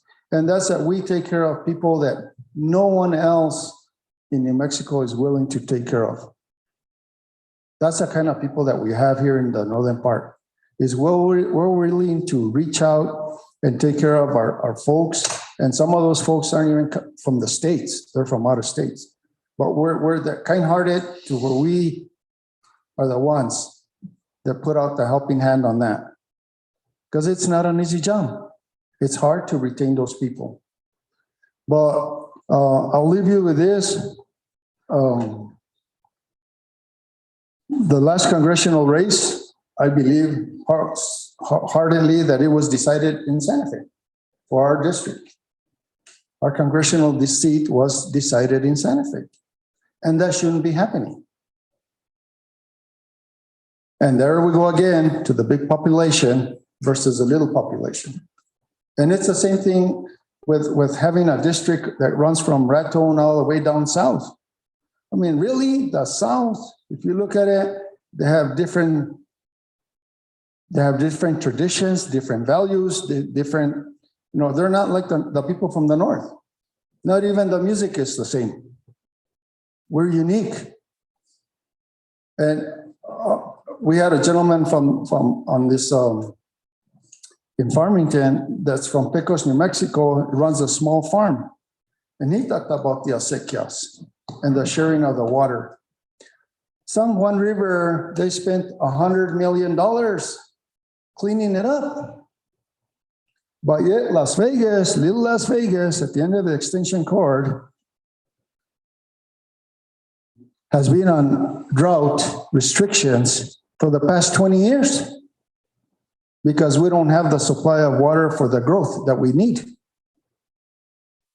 And we're not getting any more water. New Mexico is not getting any more water. And we need to start focusing on how we're going to deal with that, because right now, not tomorrow, now.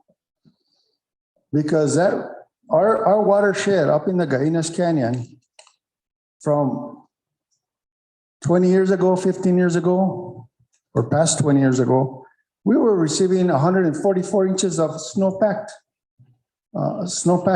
snow. Now we're lucky if we're up to 40 inches of snowpack. And that's what feeds the people of Las Vegas and the farmers and the acequias and everyone else. Story Lake hasn't been opened for the last year. And they can blame COVID, they can blame not hiring people or not finding people to work. But the problem is you can't even put a boat in there anymore because of the lack of water. So we're not bringing in those people that we should be for recreational purposes. And I know Murphy Lake was under construction there for a couple of years, which hurt Mora County and Las Vegas, San Miguel County. So, you know, those things, we're not being heard and we're not being represented in a lot of the boards. I think this administration finally has some people here and there, but most of the time, it seems to me that it goes towards where the big populations, and to them, a soccer field downtown in Albuquerque is more important than water in Las Vegas. You know, which shouldn't be the case. It shouldn't be the case. And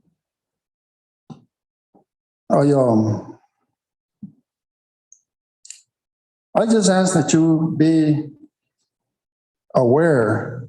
And I don't know when was the last time you guys came up north and spent a day or two with us, but I'll tell you, as a city councilman, you're welcome here any day. And if you're passing by and you want to meet with me and you want to tour Mora County and San Miguel County, feel free to call me, stop by City Hall. Let me know you're in town. And I'll show you the problems that we have. And I'll tell you, legalizing marijuana wasn't the best thing for us down here, out there for our kids. You know, it's good for economic development and boosting up that thing, but for us, you know, I think that we're going to have to just work with it. And everything everything else was thrown down to the municipalities. You guys figure it out, where you want them, how many you want, and this and the other. You know, it seems like a lot of municipalities didn't know exactly what was going on, and we just got thrown with it. But there's no money. No, there's no money attached to it. So those are the kind of some of the issues that I feel that we have in the rural areas, and that I think that pie should be shared. And I know you have a tough job, because they say we make all the money on the oil fields and this and the other, and why should we even be sharing it with the North? But you know what? We are one whole state, and we should be one whole family. And education and the right of education for our children should always be there. The right for housing should always be there. And the water issue should be there for everybody. And I know New Mexico is having hard times everywhere, but that's where we should be focusing our monies that are coming in for infrastructural now on the water projects and what we're going to do, you know, because not everybody can drill a well. And homes that are being developed, they need to have better restrictions as far as, you know, how you're going to save the water from your roofs and so forth. I mean, Albuquerque has buildings. I was there at the stage 1 filming to check and see what size of buildings they require or what they require on them, this and the other. They have roofs that are probably 30, 50,000 square feet, but not one damn rain catcher to be able to use that water when it rains. You know, and the infrastructure, when we're building homes and buildings like those, we should have a system in place to save that water and use it as gray water, whatever. I mean, we had to go and ask funding for an influent water system, which we use that to water our parks. And we just put in $200,000 to extend one line over to Hanna Park, for instance. So we won't have to be using our drinking water. So our kids can play on something soft and not on dirts and rocks. So those are the kind of some of the issues that we have here in the northern part of the state. And I want to thank you for your time, for coming down. And like I said, our house is open, our door's open. Anytime, come visit us. And I wish you well. It's a tough job. Thank you very It's probably much. a tough job that nobody wants, but you know, somebody's got to do it. And Thank you, Councilman. thank you. Any questions for me?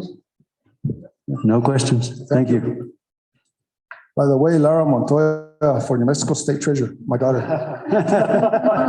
Okay. That's a strong speech for. Justice Chavez, I think that's everybody who was signed up. Is there anybody who didn't sign up, but you changed your mind and you'd like to speak? Is there anybody else here?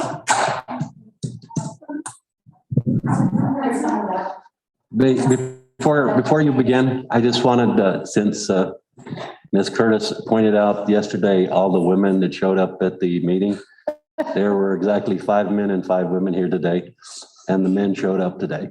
Just want to be fair. Want to be fair.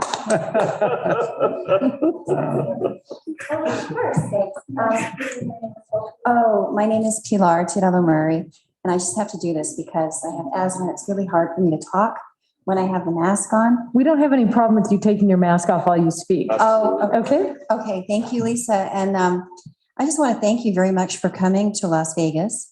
I'm teaching an introduction to law class here at Highlands University this term, and I've been teaching my students about the Voting Rights Act of 1964, about Justice Roberts' a majority decision striking that a provision, a salient provision of the act down in 2013, and pending legislation before Congress now, the John Lewis Civil Rights Act. And I was actually hoping that some of my students would come here today to listen to the comment, but I have to tell you, I didn't even know that you were going to be here in Las Vegas until I read the notice in the Optic yesterday. So, but I get my newspaper by mail, so I think it actually appeared the day before. But still, that's a really short period of time for notice, and I hope you come again, and I hope that more people are aware of what you're doing. We covered gerrymandering, we covered Title II lawsuits in Bernalillo County, Sandoval County. There was a third county as well, most often involving Navajo communities. That's a non-written language, the absence of a translator or an interpreter. I always get those two terms confused, but someone to communicate to voters what's on the ballot in a language they could understand. And I know we have a historic tug of war here in New Mexico with access to the ballot with these traditional communities that have often been excluded. So I know you by name, Justice Chavez, Lisa Vigil. I remember when you were practicing, right? Mm-hmm. In Albuquerque with your husband, Michael Sanchez. You're a famous member of the New Mexico legislature. Christopher Saucedo, one of your partners, and I had a law case together. So I don't know Ryan, but you're all very distinguished and qualified. And I just, again, want to thank you for coming to this community to take an input. And I do hope that more people who were directly impacted by these obstacles to voting and voter participation are able to communicate directly with you and have their voices heard. So thank you. Mr. Salcedo? No, I just wanted to point out, because I think it's one, thank you for being here. And for your classroom, our prior meetings are on the website, the Zoom recordings. Yes. So I think that'd be might be interesting. I agree with you completely, Chris. And that was actually my first question to your tech person. He's young, so I assumed that he was in charge. And I was right. Good move. In charge of this. And I asked him if this meeting today was being recorded. And and I also know there are some training videos that are available through, is it Fair Elections New Mexico? Fair. Right. Yeah, it's very sophisticated software. I have to say it's a little bamboozling for me, but with some assistance, I was able to make some sense of it. thank you. I can tell a lot of effort went into it, and I know it wasn't easy to get funding for this Citizens Redistricting Committee, so congratulations. Are your classes in person? Some of them are, Justice Chavez, mine's hybrid. So I have 18 students that appear on a screen. It's been very challenging for me to direct my attention both to the screen, and then I have 4 students that come in person. And remarkably, they're very interested. When are your classes? The Tuesdays and Thursdays from, if you'd like to come as a speaker, we would more than welcome you. 12:30 to 1:45, and then because there's often questions afterwards, we typically go till 2. So it's Tuesdays and Thursdays, 12:30 to basically 2 p.m. every day. And I was just on the phone with Dee Dee Feldman because of her article and her new book, asking her to take some time out of her speaking schedule to come and talk to our class about her chapter on, is it boots, suits, and she wrote about the New Mexico legislature Right. in a book that I think is fabulous on the death penalty, because the Supreme Court has just accepted certiorari on the Boston bombing case, and we'll be revisiting the issue of the death penalty. So we try to stay current, and you are more than welcome. I'd be happy to talk to your class. Yeah. I'm going to be a little bit busy. Pardon me? I'm going to be a little bit busy until the end of October. Right. But I'd like very much to answer whatever questions they have and try to give them a real life experience. I think had I known that you offered this class and you were doing this, I would have probably had our community liaison get in touch with you to make sure that we had the class Here. Yeah. Yeah, But, I invited them, but it was yesterday when I noticed it in the paper. well, they're probably going to enjoy the homecoming parade. Yeah, right. Their priorities. But if you came and broke this down into bite-sized pieces and maybe brought some visuals, and we can, using our computer system here at Highlands, we can access this website. If you're good at manipulating it, I won't claim to be an expert. You're looking at me and saying he's old, so maybe you need the youngster over there. Children. Yes, maybe you could bring your associate and then really make it simple, because one of the offerings you have is draw your own redistricting map. And I can tell you that I find that intimidating. I wouldn't be able to do that. I don't know enough about the history. I know about the Title II suits, and I've looked at some of what's available online. But many people here have spoken directly about the interests of San Miguel County, and I wouldn't be in a position to, propose redrawing the district in any way different than it currently is, because I don't know really about problems with voting access in San Miguel County. As far as I know, we don't really have that problem. But, interesting idea about including Rio Rancho and having corporate interests come. Obviously, purity of water is a concern. But anyway, if you came and made it very clear to them, I think they probably find it as somewhat foreign as I do, even though they're very adept with the computer. And it'll, I think, really bring it home.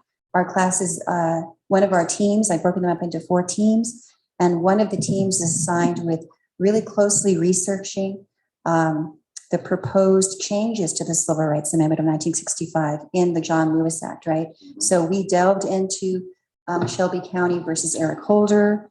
We really analyzed and deconstructed Justice Ginsburg's dissent in that case. And we talked about issues with voting access, second generation barriers to voting access. I talked to them about the Title II suits brought in New Mexico and how we had a history of peonage here that wasn't that different than slavery in the South, and to try to put it into context. So if you were to come with your colleague, which is really an honor, you're Justice Chavez's colleague, your associate, your partner in this project, and brought a nuts and bolts kind of perspective to this, and just how it affects New Mexicans, how it affects these communities of interest that you're talking about. The best thing that I could do for them was because I'm not an expert on gerrymandering, or I'm not a politically active individual myself, other than being registered to vote and practicing law. I drew.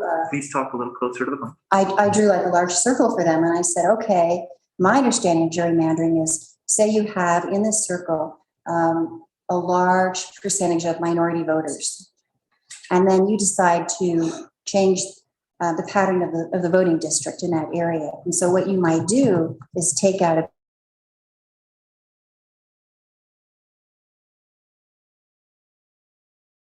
dilute the vote of this particular community, so that even if they all voted in a certain way, they couldn't get their candidate to win because they're so vastly outnumbered. And then seeing that play specifically out in New Mexico with someone that had your background on these proposals and what are behind them would be great. So I'm going to stop talking. Thanks again. Thank you. All right, I think that is it. But I'll just remind folks that we have the opportunity for people to continue to participate via Zoom. So while we're doing meetings regionally, people are participating from all over the state. And to that point, we have somebody who's joining us online, Ms. Sharon Berman. Sharon, Sunny's unmuting you and the floor is yours. Hi there, this is Sharon. I live in Corrales, New Mexico, and I don't know why I raised my hand. I'm sorry, I'm using my phone. I just want to say this has been a fantastic discussion, and thank you all so much for showing up, for the CRC for being there, and it's really inspiring to hear this conversation. Thank you. Thank you, Sharon. Thank you, Sharon. With that, Justice Chavez, there are no other folks on Zoom that have their hands up. Brian, would you like to show us Senate maps? Sure.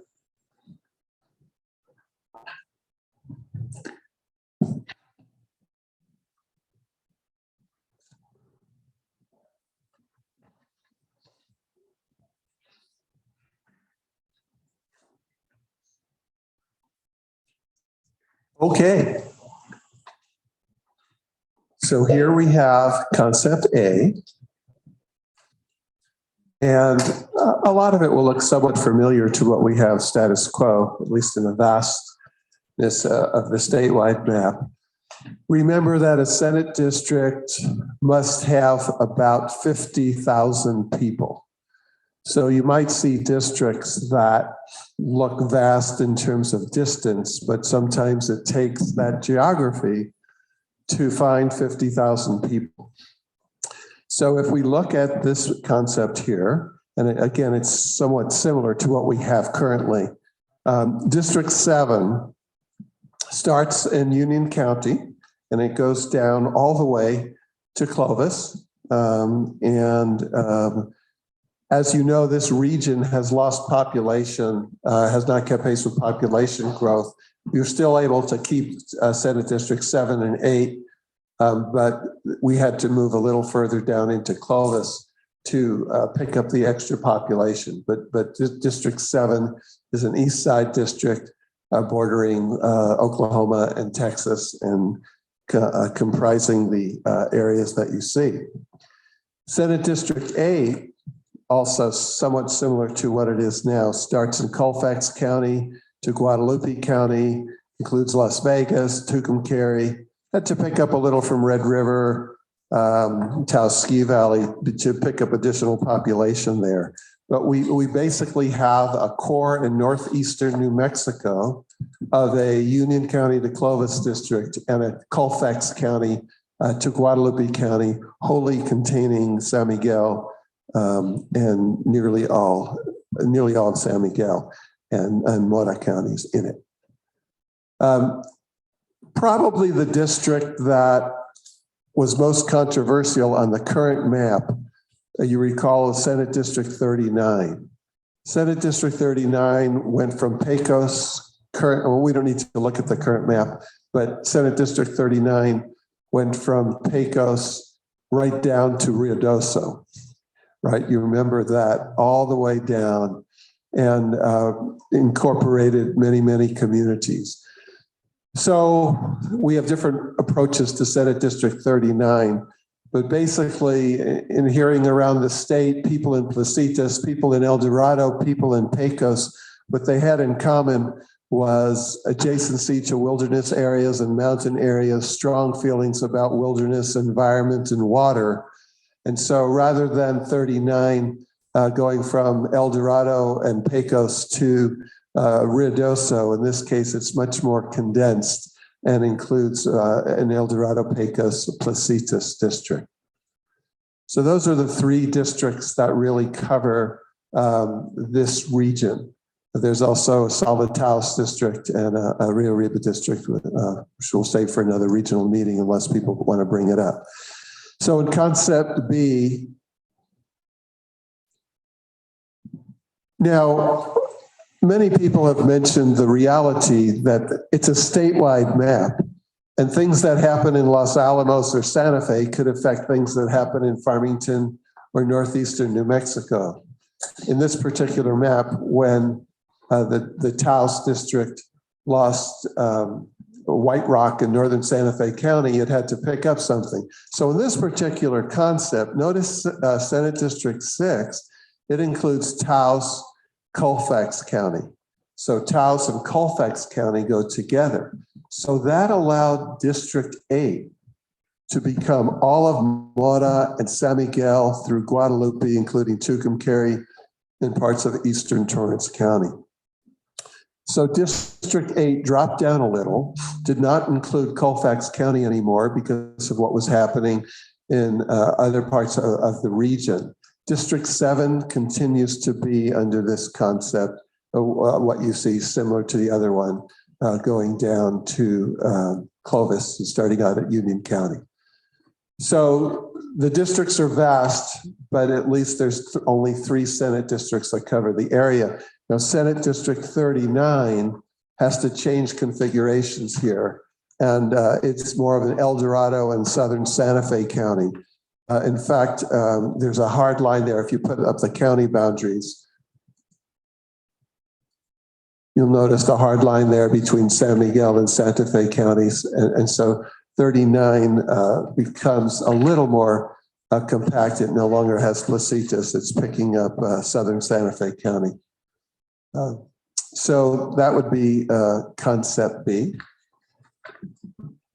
Concept C goes back to a union to Clovis, also a Colfax County to Guadalupe County, including Las Vegas and Tucumcari and Senate District 8. Senate District 39 is the one that changes El Dorado, Pecos, and eastern Torrance County. It loses Placitas compared to the other concepts, but it gains eastern Torrance County in Senate District 39. So again, 39 in all the plans does not go beyond what you see. We tried to keep it more compact. Usually it's a Senate district or a House district in the center of the state that becomes most awkward, and that remains. But we think that the approach to Senate 39 is a lot different than what we've seen in past years.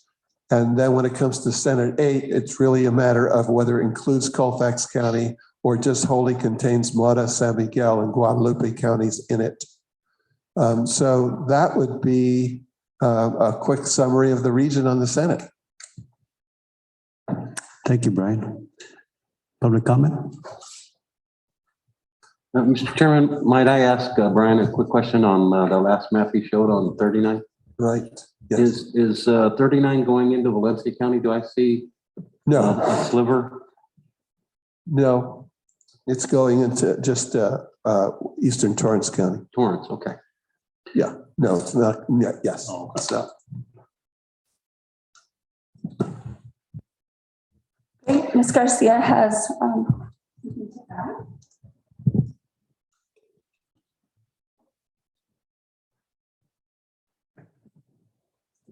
thank you, Mr. Chairman and members of the committee. I'll be brief.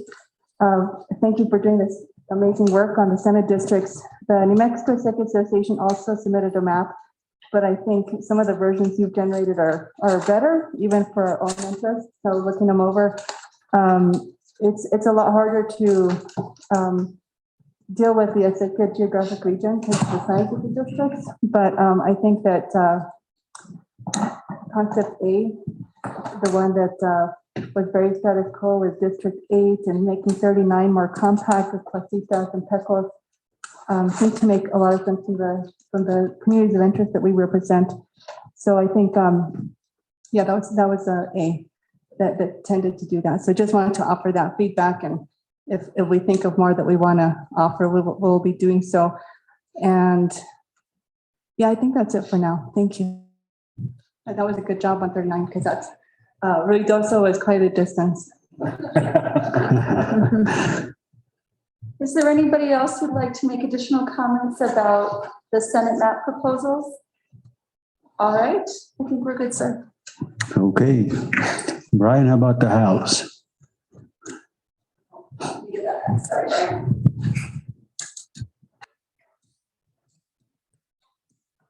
Okay, Mr. Chairman, thank you. So of all the regions we travel to, and of all the places in the state, northeastern New Mexico, although not that populous, vast in size, I think creates the biggest challenge. And some of the things we did are probably not going to be liked. But it was our job to listen to what we heard and to draw alternatives for your consideration. And the alternatives might be very different from each other. But that makes it easier for you to decide what is best once you see alternatives that might be bothersome to some, just being candid. Now, when we look at the House in northeastern New Mexico, and let's just look at the current, did you have to pull up those lines? Can you just show current? Okay, yeah, just like that.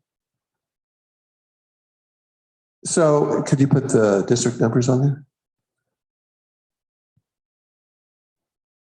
They might in a bit. Okay. First of all, when it comes to one of the Las Vegas City Council was talking about, sometimes you got to do more than look at the numbers, and I appreciate that. We're numbers people, so we have to start with that at least. Under the current districts in the Northeast, House District 40, it's 7% after the census came out, 7% lower than the ideal population of a district.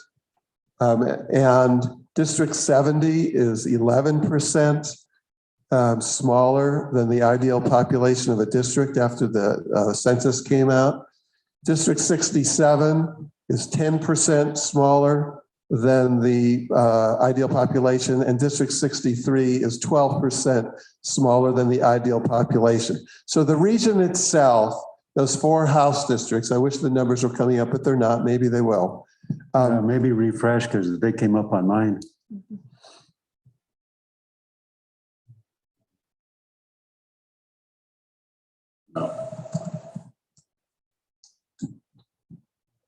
That's interesting. Okay. 67, of course, is the northeastern corner going from Raton down to Clovis. And 40 is the Colfax, Mora, San Miguel, crossing over into the Sangre de Cristos, into Rio Arriba and Espanola, and then House District 70 below it, Las Vegas District. And so when you add up the population losses, that area has lost the equivalent of 40% of a House seat. Now, what did we hear in our trip to Espanola, and what did we hear in our trip to Las Vegas on our public hearings? One of the things we heard was the vastness of House District 40. Some people said that Colfax really is not a good fit with House District 40. Some people said it was a 9-hour drive to cover the whole district.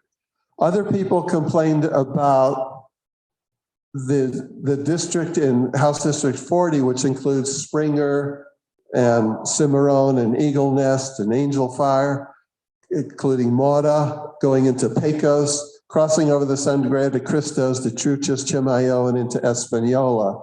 That the people on one side of the Sangre de Cristos had different interests than those on the other side. Some people said then that crossing the Sangre de Cristos violates the communities of interest. When it came to House District 70 in Las Vegas, some people said that it really is not a good fit with Torrance County, and it's like day and night between them.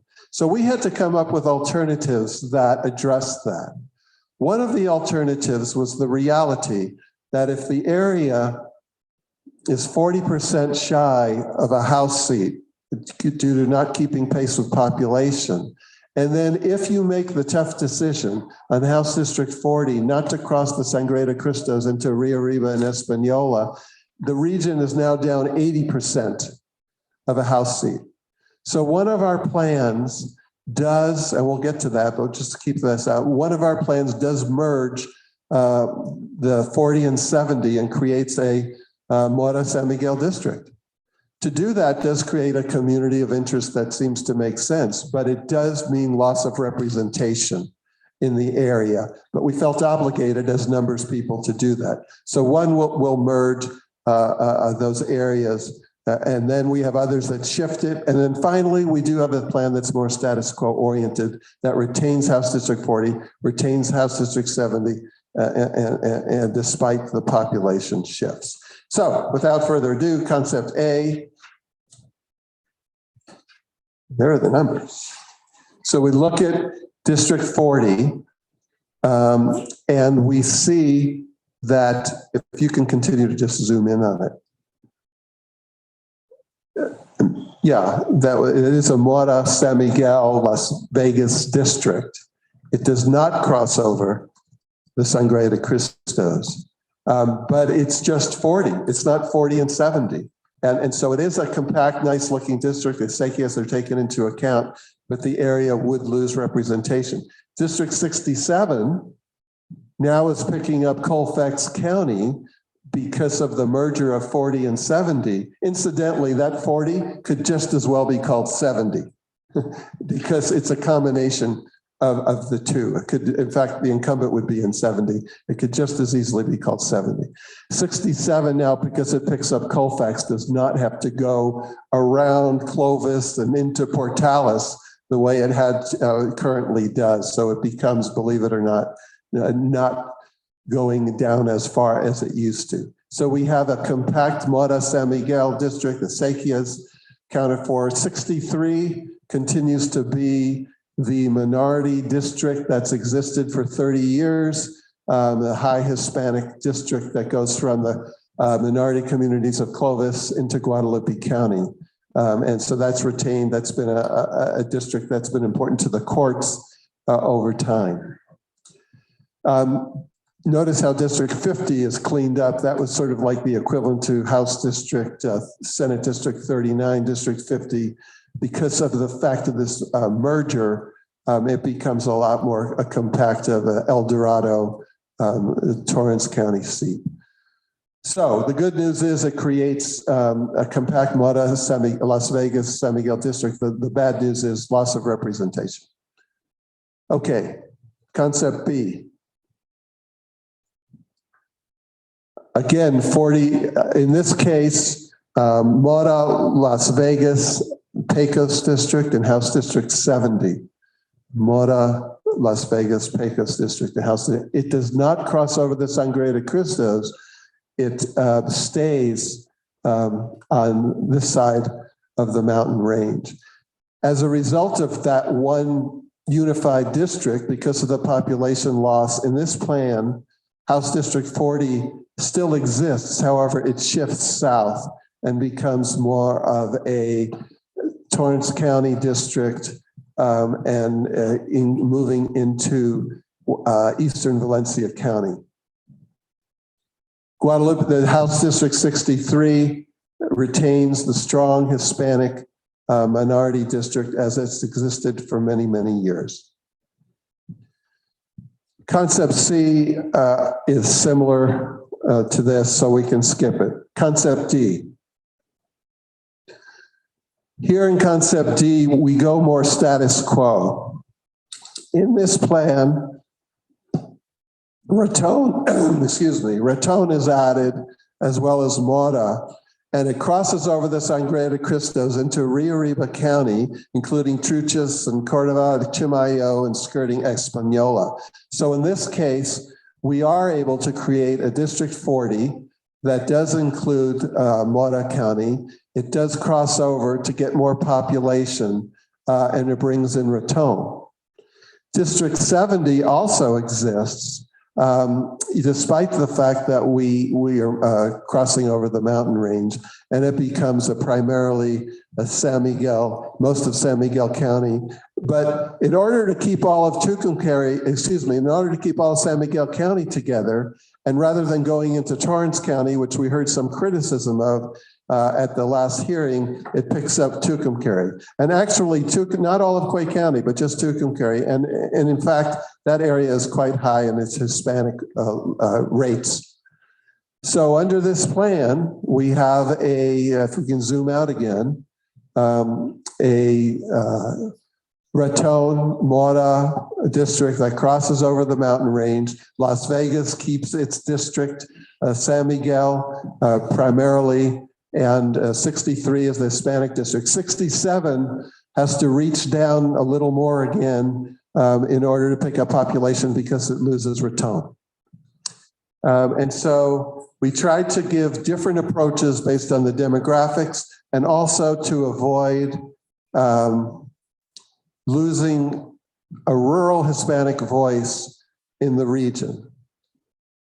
If we look at the plan that's by the Center for Civic Policy, so we'll have to look at theirs in the gallery. Thank you for the water. I've been talking too much.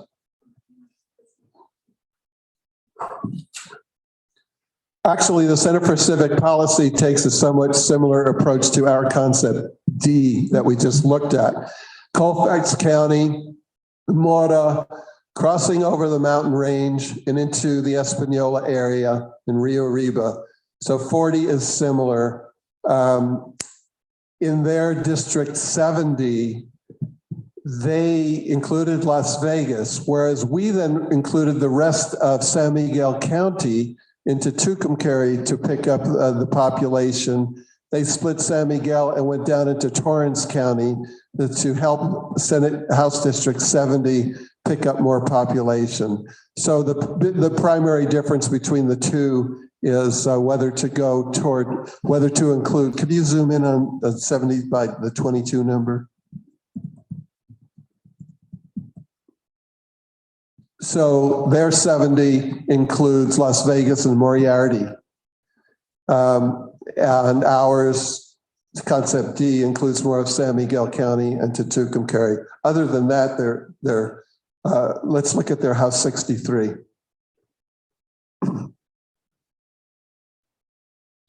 So their House 63, the minority district that's been there a while, they do a similar thing also. Clovis up to Jabaca, Guadalupe County. The district is getting vast, and they go even further and take that Clovis minority district into San Miguel and skirting Las Vegas. And so the vast district continues to grow under that plan. So, but overall similar concepts, our concept D, their plan, other than should 70 go toward Moriarty or more of San Miguel into Tucumcari would be the primary difference. And that, Mr. Chairman, would conclude the House alternatives. Any questions from the committee? Public comment? Is there anybody that would like to add anything about Representative Montoya? Thank you so much. I'll take this off. Again, so interesting to watch this process. Up until a couple of weeks ago, my favorite was concept D, because it seemed to honor the notion of crossing over the Sangre de Cristo Mountains. And I believe that there's a case for the communities of interest, the whole sort of spine of the Sangres and those watershed communities are inextricably linked by that geography. The acequia cultura también is absolutely clear. But I saw recently a map that the Acequia Association put together. You know, this one pushes me and whoever holds this office up into Raton, which is a further stretch.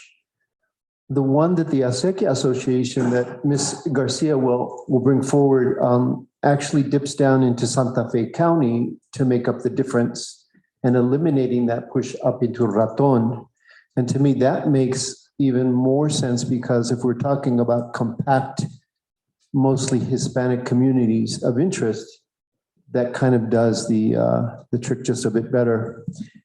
You didn't mention per se the pulling out Okewinge from District 40, but I know it's implied there and co-joining Okewinge with Santa Clara Pueblos. But as I said earlier, in the interest of equity and the notion of self-determination beyond me, I think it makes great sense for that piece. So I will stop there. If you have any questions, just keeping it brief. It's been a fascinating look at this process. I'm very happy that my district happens to be the one that has so much energy.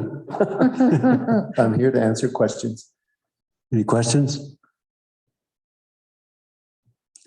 Thank you, Representative. Thank you. Ms. Paula Garcia again, and well, is there a map that you like to pull up? Yes. We pull up how effective concept. No, I don't. I think that's Okay. one. Let's see. Is that two? Mhm. Then I pulled up the wrong one. Okay, thank you, Mr. Chair, members, for giving us this time to talk. Before I start getting into the specifics of our map, I just want to emphasize something about political representation and how important it is. And what a profound impact it has on a region to eliminate political representation, especially if you're a minority. And we're a double minority. As the rural Hispanics, because we're Hispanic population, in the big picture being minority, but also we're rural. And hanging on to rural representation is really important for us as communities of interest. And I'll tell you what it's like to walk into the Capitol as a grassroots advocate when you're advocating for your water rights or for your livelihood or for your culture. And we're all, you're already outnumbered. There's urban and rural. That's not to say you don't have rural, urban allies, but you walk in and okay, I know Roger's got a second in his district. Susan's got a second in the district. In the Senate, Shendo has some, whatever, in the Bobby Gonzalez in the north, you know who the Acequia legislators are, and you can count them on your fingers. And when you lose one, it has a big impact on your effectiveness to be an advocate for the people you represent. And losing a rural Hispanic vote in the legislature from northern New Mexico will have ripple effects on the overall composition of the legislature. And so it's completely rational when you look at the maps to see how you could consolidate two districts into one because of the population loss. But it's also entirely possible to keep both 40 and 70, as at least one of your options showed, which is option B.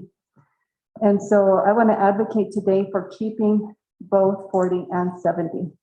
It's very important to the Acequia communities of interest. And I want to emphasize that the Sangre de Cristo Mountains, I don't believe, and I traverse this landscape a lot. I don't believe that there's an east-west separation. Mora has more in common with Vadito and Truchas and those places than with Raton or Clayton in those places. Not to say that as rural people we don't have commonalities, but the Acequia community interest is held together in the rural mountain villages.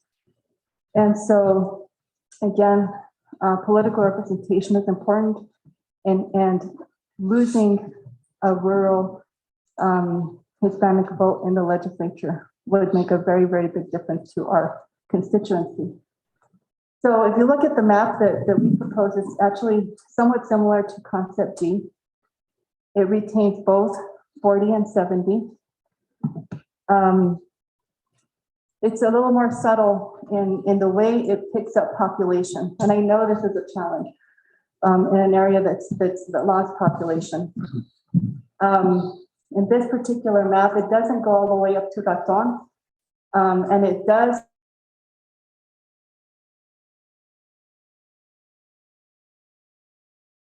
contiguity standpoint. But then it also moves Okewenge into 41, which I understand is their wish. To offset those losses, it pulls in precincts. I don't know if it's Northern Santa Fe or Rio Arriba County, but it pulls in precincts adjacent to 40, adjacent to Upper Chimayo. So it goes into Lower Chimayo, La Puebla, and Santa Cruz. And those villages are secular villages. They have high population density, and they pick up enough population. This is the second map to keep District 40 whole. I take some out of Andrea Romero's district, but there's enough population growth in Pocket Santa Fe that she can afford it, and to make District 40 whole. So those are 2 or 3 precincts in that area that are picked up into District 40. And then there are 2 precincts north of Las Vegas, in the Story Lake area, that also have some population density that are picked up into District 40. So it is possible to retain both 40 and 70. I actually like concept D, 70 version, in the way it has Pecos and Las Vegas, San Miguel County together and doesn't go into time. But that probably can be worked out. So that's the approach that the Second Association took to drawing these maps. Most of the other districts remain almost entirely the same. The Taos district, Rio Arriba district, as well as Christine Chandler's district, which is Los Alamos and parts of Sandoval, and Andrea Romero's district, which just lose a few precincts to Roger Montoya's district, District 40. And so that summarizes our input on the House map. Realize it's very challenging to draw maps where there's declining population, but with a few tweaks around the edges, it's not that difficult. And like I said, it would be a big hit on the Acequia community, northern New Mexico in general, to lose a seat. I also just want to mention one thing is that we lost a seat 10 years ago. House District 68 was wiped off the map, again, because of population decline.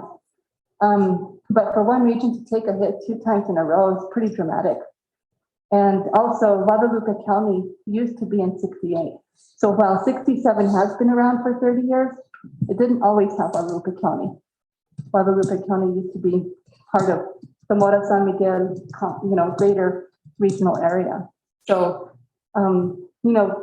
there's a lot of different things you have to consider in this region, but I just ask for your consideration of the Acequia communities of interest in northern New Mexico generally, because losing a seat would be a very significant and profound impact on our political representation. Thank you. Just a minute, Ms. Garcia, if you wouldn't mind. So understanding that this region did lose a seat 10 years ago, and that while you lost some population and what is it, Mr. Sandra, 0.86% increase in the West Side Rio Rancho area in population, and the reality that although we don't talk about it much, we're not supposed to pair legislators unless there are other factors involved. and that we're going to have multiple retirements in the Albuquerque West Side area. Have you looked at concept map E, which does not take away 40 or 70, but instead distributes that population and deals with the legislative retirement that's in 17. So I'd be very interested in the Acequia's analysis of how this impacts northern New Mexico. Okay, this particular map, understanding that it means you will not, I don't know that it's right or it isn't, just that it means that 40 and 70 stay. Okay. So I'd really like your commentary. Sure. I haven't seen E, and I was looking for it on the website. Is it posted? I don't know if it's on the. It is, if you'll go to the website and go to the plans.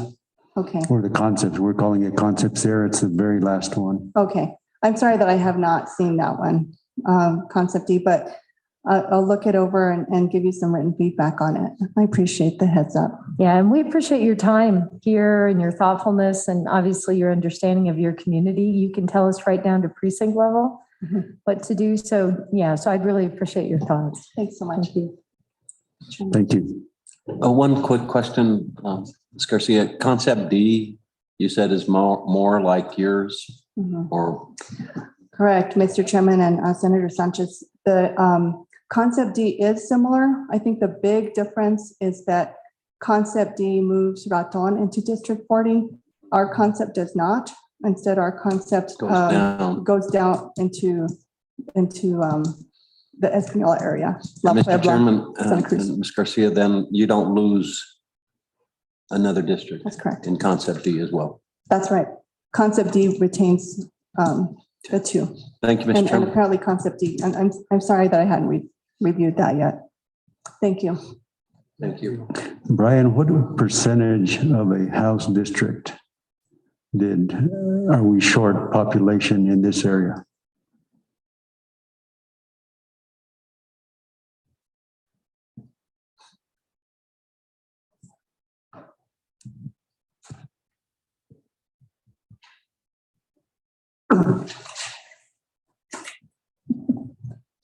Mr. Chairman, that region, and assuming that one crosses over the Santa Clarita Cruces, includes the Rio Arriba County side, is 40% short a House district from the ideal population. And there are other regions that have larger population losses, isn't that right? Yes. Okay. And so to enable to keep House 40 and 70 as we do in Concept D, as the Acequia plan did, as the Civic Policy Plan did, it's just a matter of reaching out for a little more population and being able to successfully maintain the same level of representation as we talked about. Thank you. Anybody else? Yes, ma'am.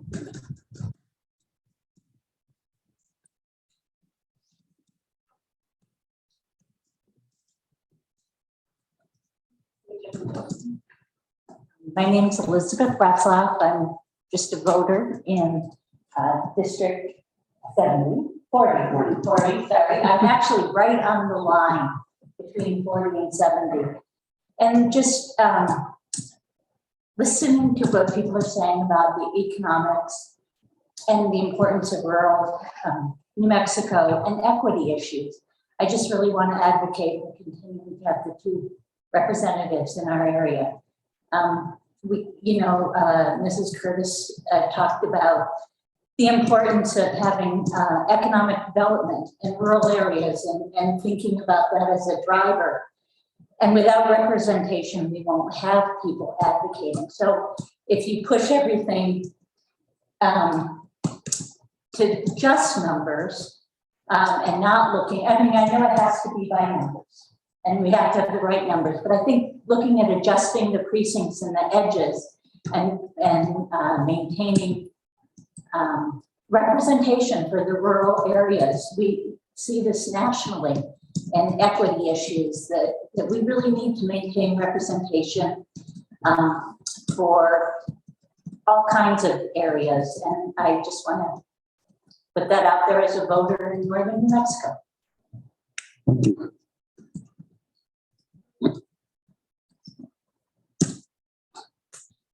I think that's all unless anybody's changed their mind. Okay, excellent. We'll get to the busy one. Anybody here want to talk about the Public Education Commission? Have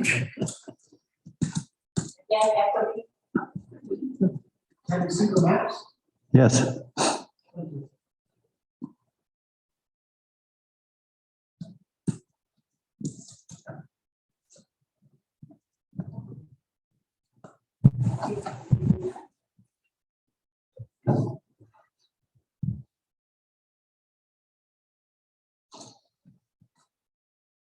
Okay. Public Education Commission, we can be brief, stick to the region.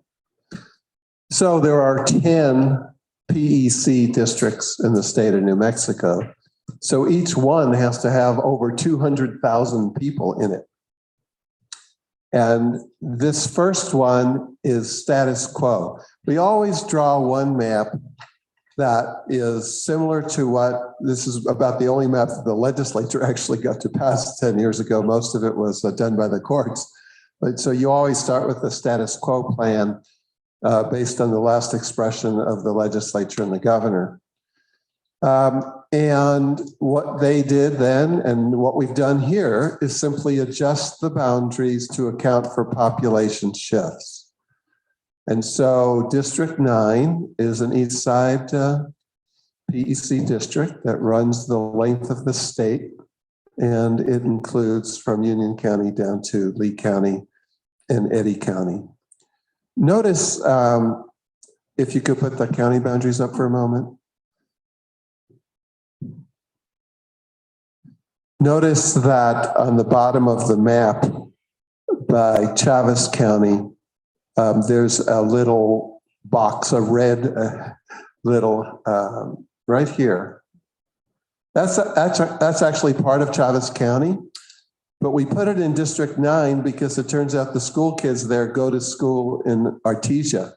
And so we kept it there. We did things like that throughout the state. If you look at, zoom in for a moment to District 7, the Chaparral area has received a lot of testimony about it being an underserved area. It's separated by Otero and Doñana County on the county boundary. We kept it together, and it turns out that the kids in Chaparral go to the Gadsden School District in Doñana. So we made little changes like that, even when communities cross the county line. Zooming back out. So under the status quo oriented plan, you see Colfax County going with Taos County, parts of Rio Arriba. Notice that here we are in Mora, San Miguel, Torrance, Guadalupe, Debaca, Lincoln. That's a vast district. And if you can continue to zoom out, so we see from Mora County right down to the state line, that's all in District 8 under status quo plan. So we said to ourselves, okay, that's pretty vast for Mora and San Miguel. So an alternative that we designed created a southeastern district, District 9, so that now Hobbs and Eddy and Alamogordo, they're not with San Miguel and Mora. Mora becomes more of a northeastern, but still has to go down to Lincoln County to pick up 200,000 people. And then there's a District 10, which is Colfax, Taos, most of Rio Arriba, Espanola, and going into Santa Fe. So those are the primary differences. Do we go with a status quo plan, or that has two columns, if you will, to find 200,000 people? Or do we break off southeastern New Mexico on District 9 and consolidate 8 a little more with Union, Harding, San Miguel, Mora, Guadalupe, at least all being in the same Torrance to be in the same district, and then moving south to continue to pick up 100,000. If we look at District 10, the Taos, Rio Arriba district, it still has to go deep into Santa Fe County to find the 200,000 people to make it whole. That would, Mr. Chairman, sum up the region. Did you show the Marine Scoran map, We can. please? I think she has a more recent one as well. Right, I think she called it PEC 2.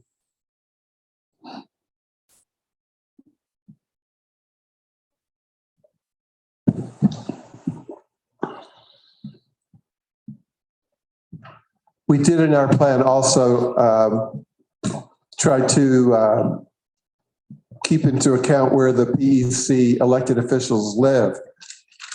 And the reason we set that as a higher priority for this is because sometimes the state has a hard time recruiting people to run for these offices. And so we at least try to keep them unpaired. So under this plan, Ms. Scaron's priority really is compactness and holding county lines to the extent that can be done. And under this plan, we see a Union County, Colfax, going into parts of Taos County, Harding, Mora, San Miguel, Guadalupe, Debaca, Curry, Roosevelt, Chaves County District, and then a southeastern district from Lee, Eddy, and Otero counties. Then in district, the numbers aren't coming up, but in the Santa Fe district, it includes, looks like Southern Taos County. Here are the district numbers. District 9, Southern Taos County, parts of Rio Arriba, and then into Santa Fe County.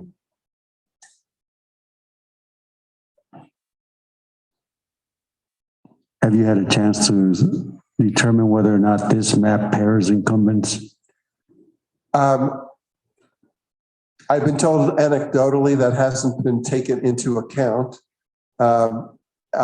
To answer your question, no, but we will analyze that for the next meeting. Yeah, if you would do that, I'd appreciate it, because I think the point about difficulty recruiting candidates should be an important one. And if we could look down at District 6 there, again, Ms. Scaron's really focuses on compactness and maintaining county lines. So in this case, Chaparral, she did keep together, split the county line because of the importance of maintaining Chaparral, although it's going to the Otero County, not to the Gadsden School District, but she did keep that community together. Thank you. Public comment?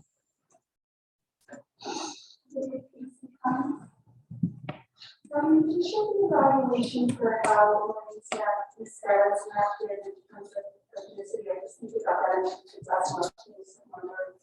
What that looks like.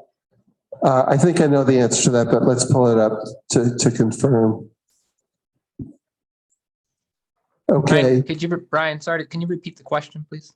Oh, the question was about the racial makeup of the district, I think. And, you know, sometimes we look at how many Hispanic majority districts, how many Native American majority districts and the like.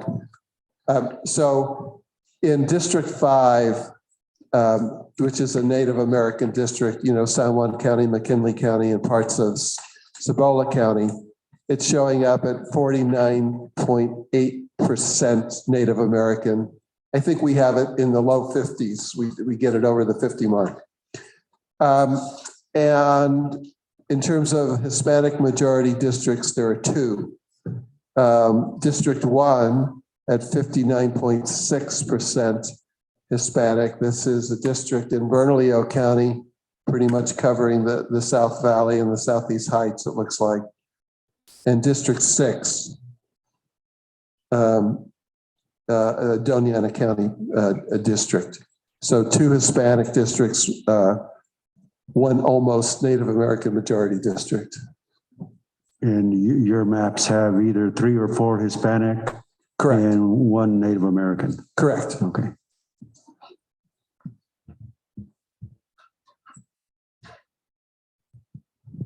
So I just want to ask a real quick question. So for PEC maps,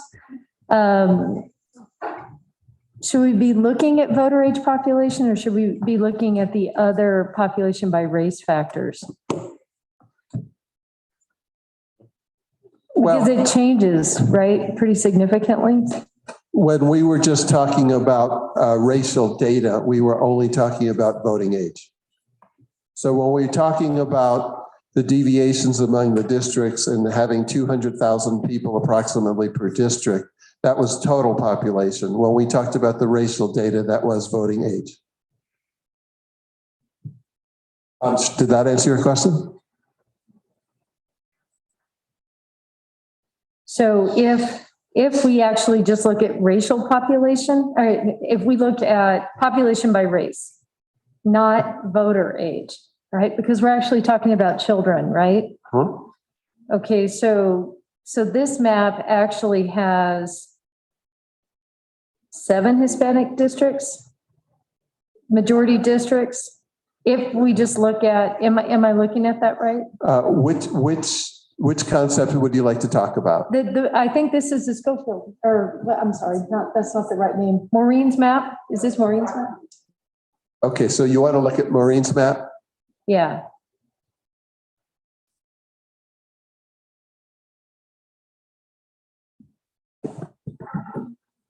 Okay, so all the statistics you're seeing there are among, are we still on voting age? Okay, No, so you went to population by total population. Okay, so when we look at total population, the number of districts that rise over 50% increases significantly. 1, 2, 3, 4, 5, 6, 7 when you look at total pop. Anytime you go from voting age pop to total pop, the percent Hispanic population will rise significantly because the Hispanic population is younger and more children per household. When it comes to Voting Rights Act issues, you look at voting age pop. When you're looking at school issues, if you wanted to consider total population, that's not unreasonable.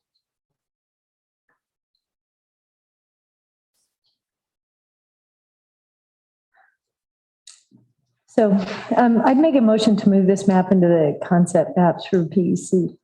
Is that Ms. Gowron's? Yes. It's happened. Is it already in? Yes, Oh, I didn't realize it was in. Sorry. Thank you. no problem. Yeah. I'm still pulling it off of the gallery. Right, we moved it forward at one of the recent meetings and we stay busy, but it is, and we announced it. And that's why I asked Brian to bring it to the public's attention. Good. I just asked it go into the concept maps. Sorry?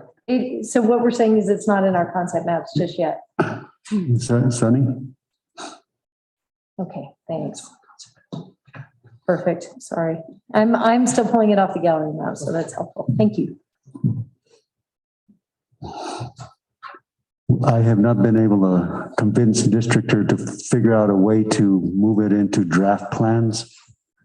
And nobody else has permissions to move things except Tufts University.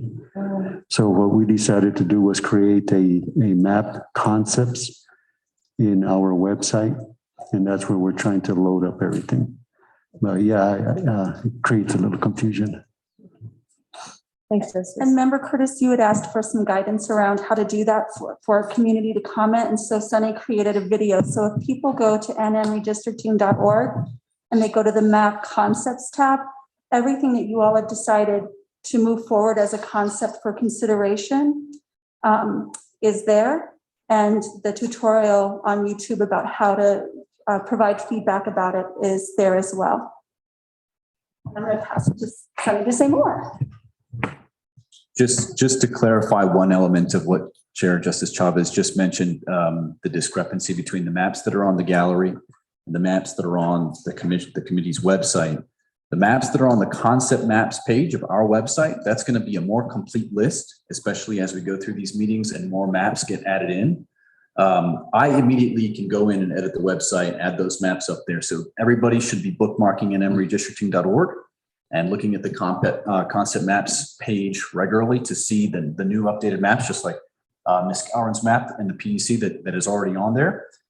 Because I cannot edit Tufts website, which is the portal .New Mexico. So that's just that one piece there. So at the same time that you can still, as those are posted to our website, it's the same functionality. You can go in, you can comment on them, you can submit modifications to them as well. So thank you.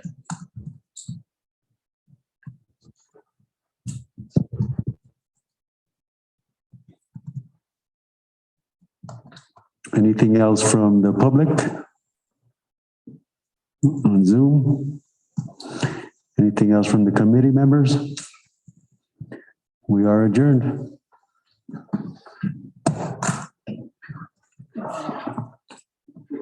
Oh, you're welcome. Some bread for the right home.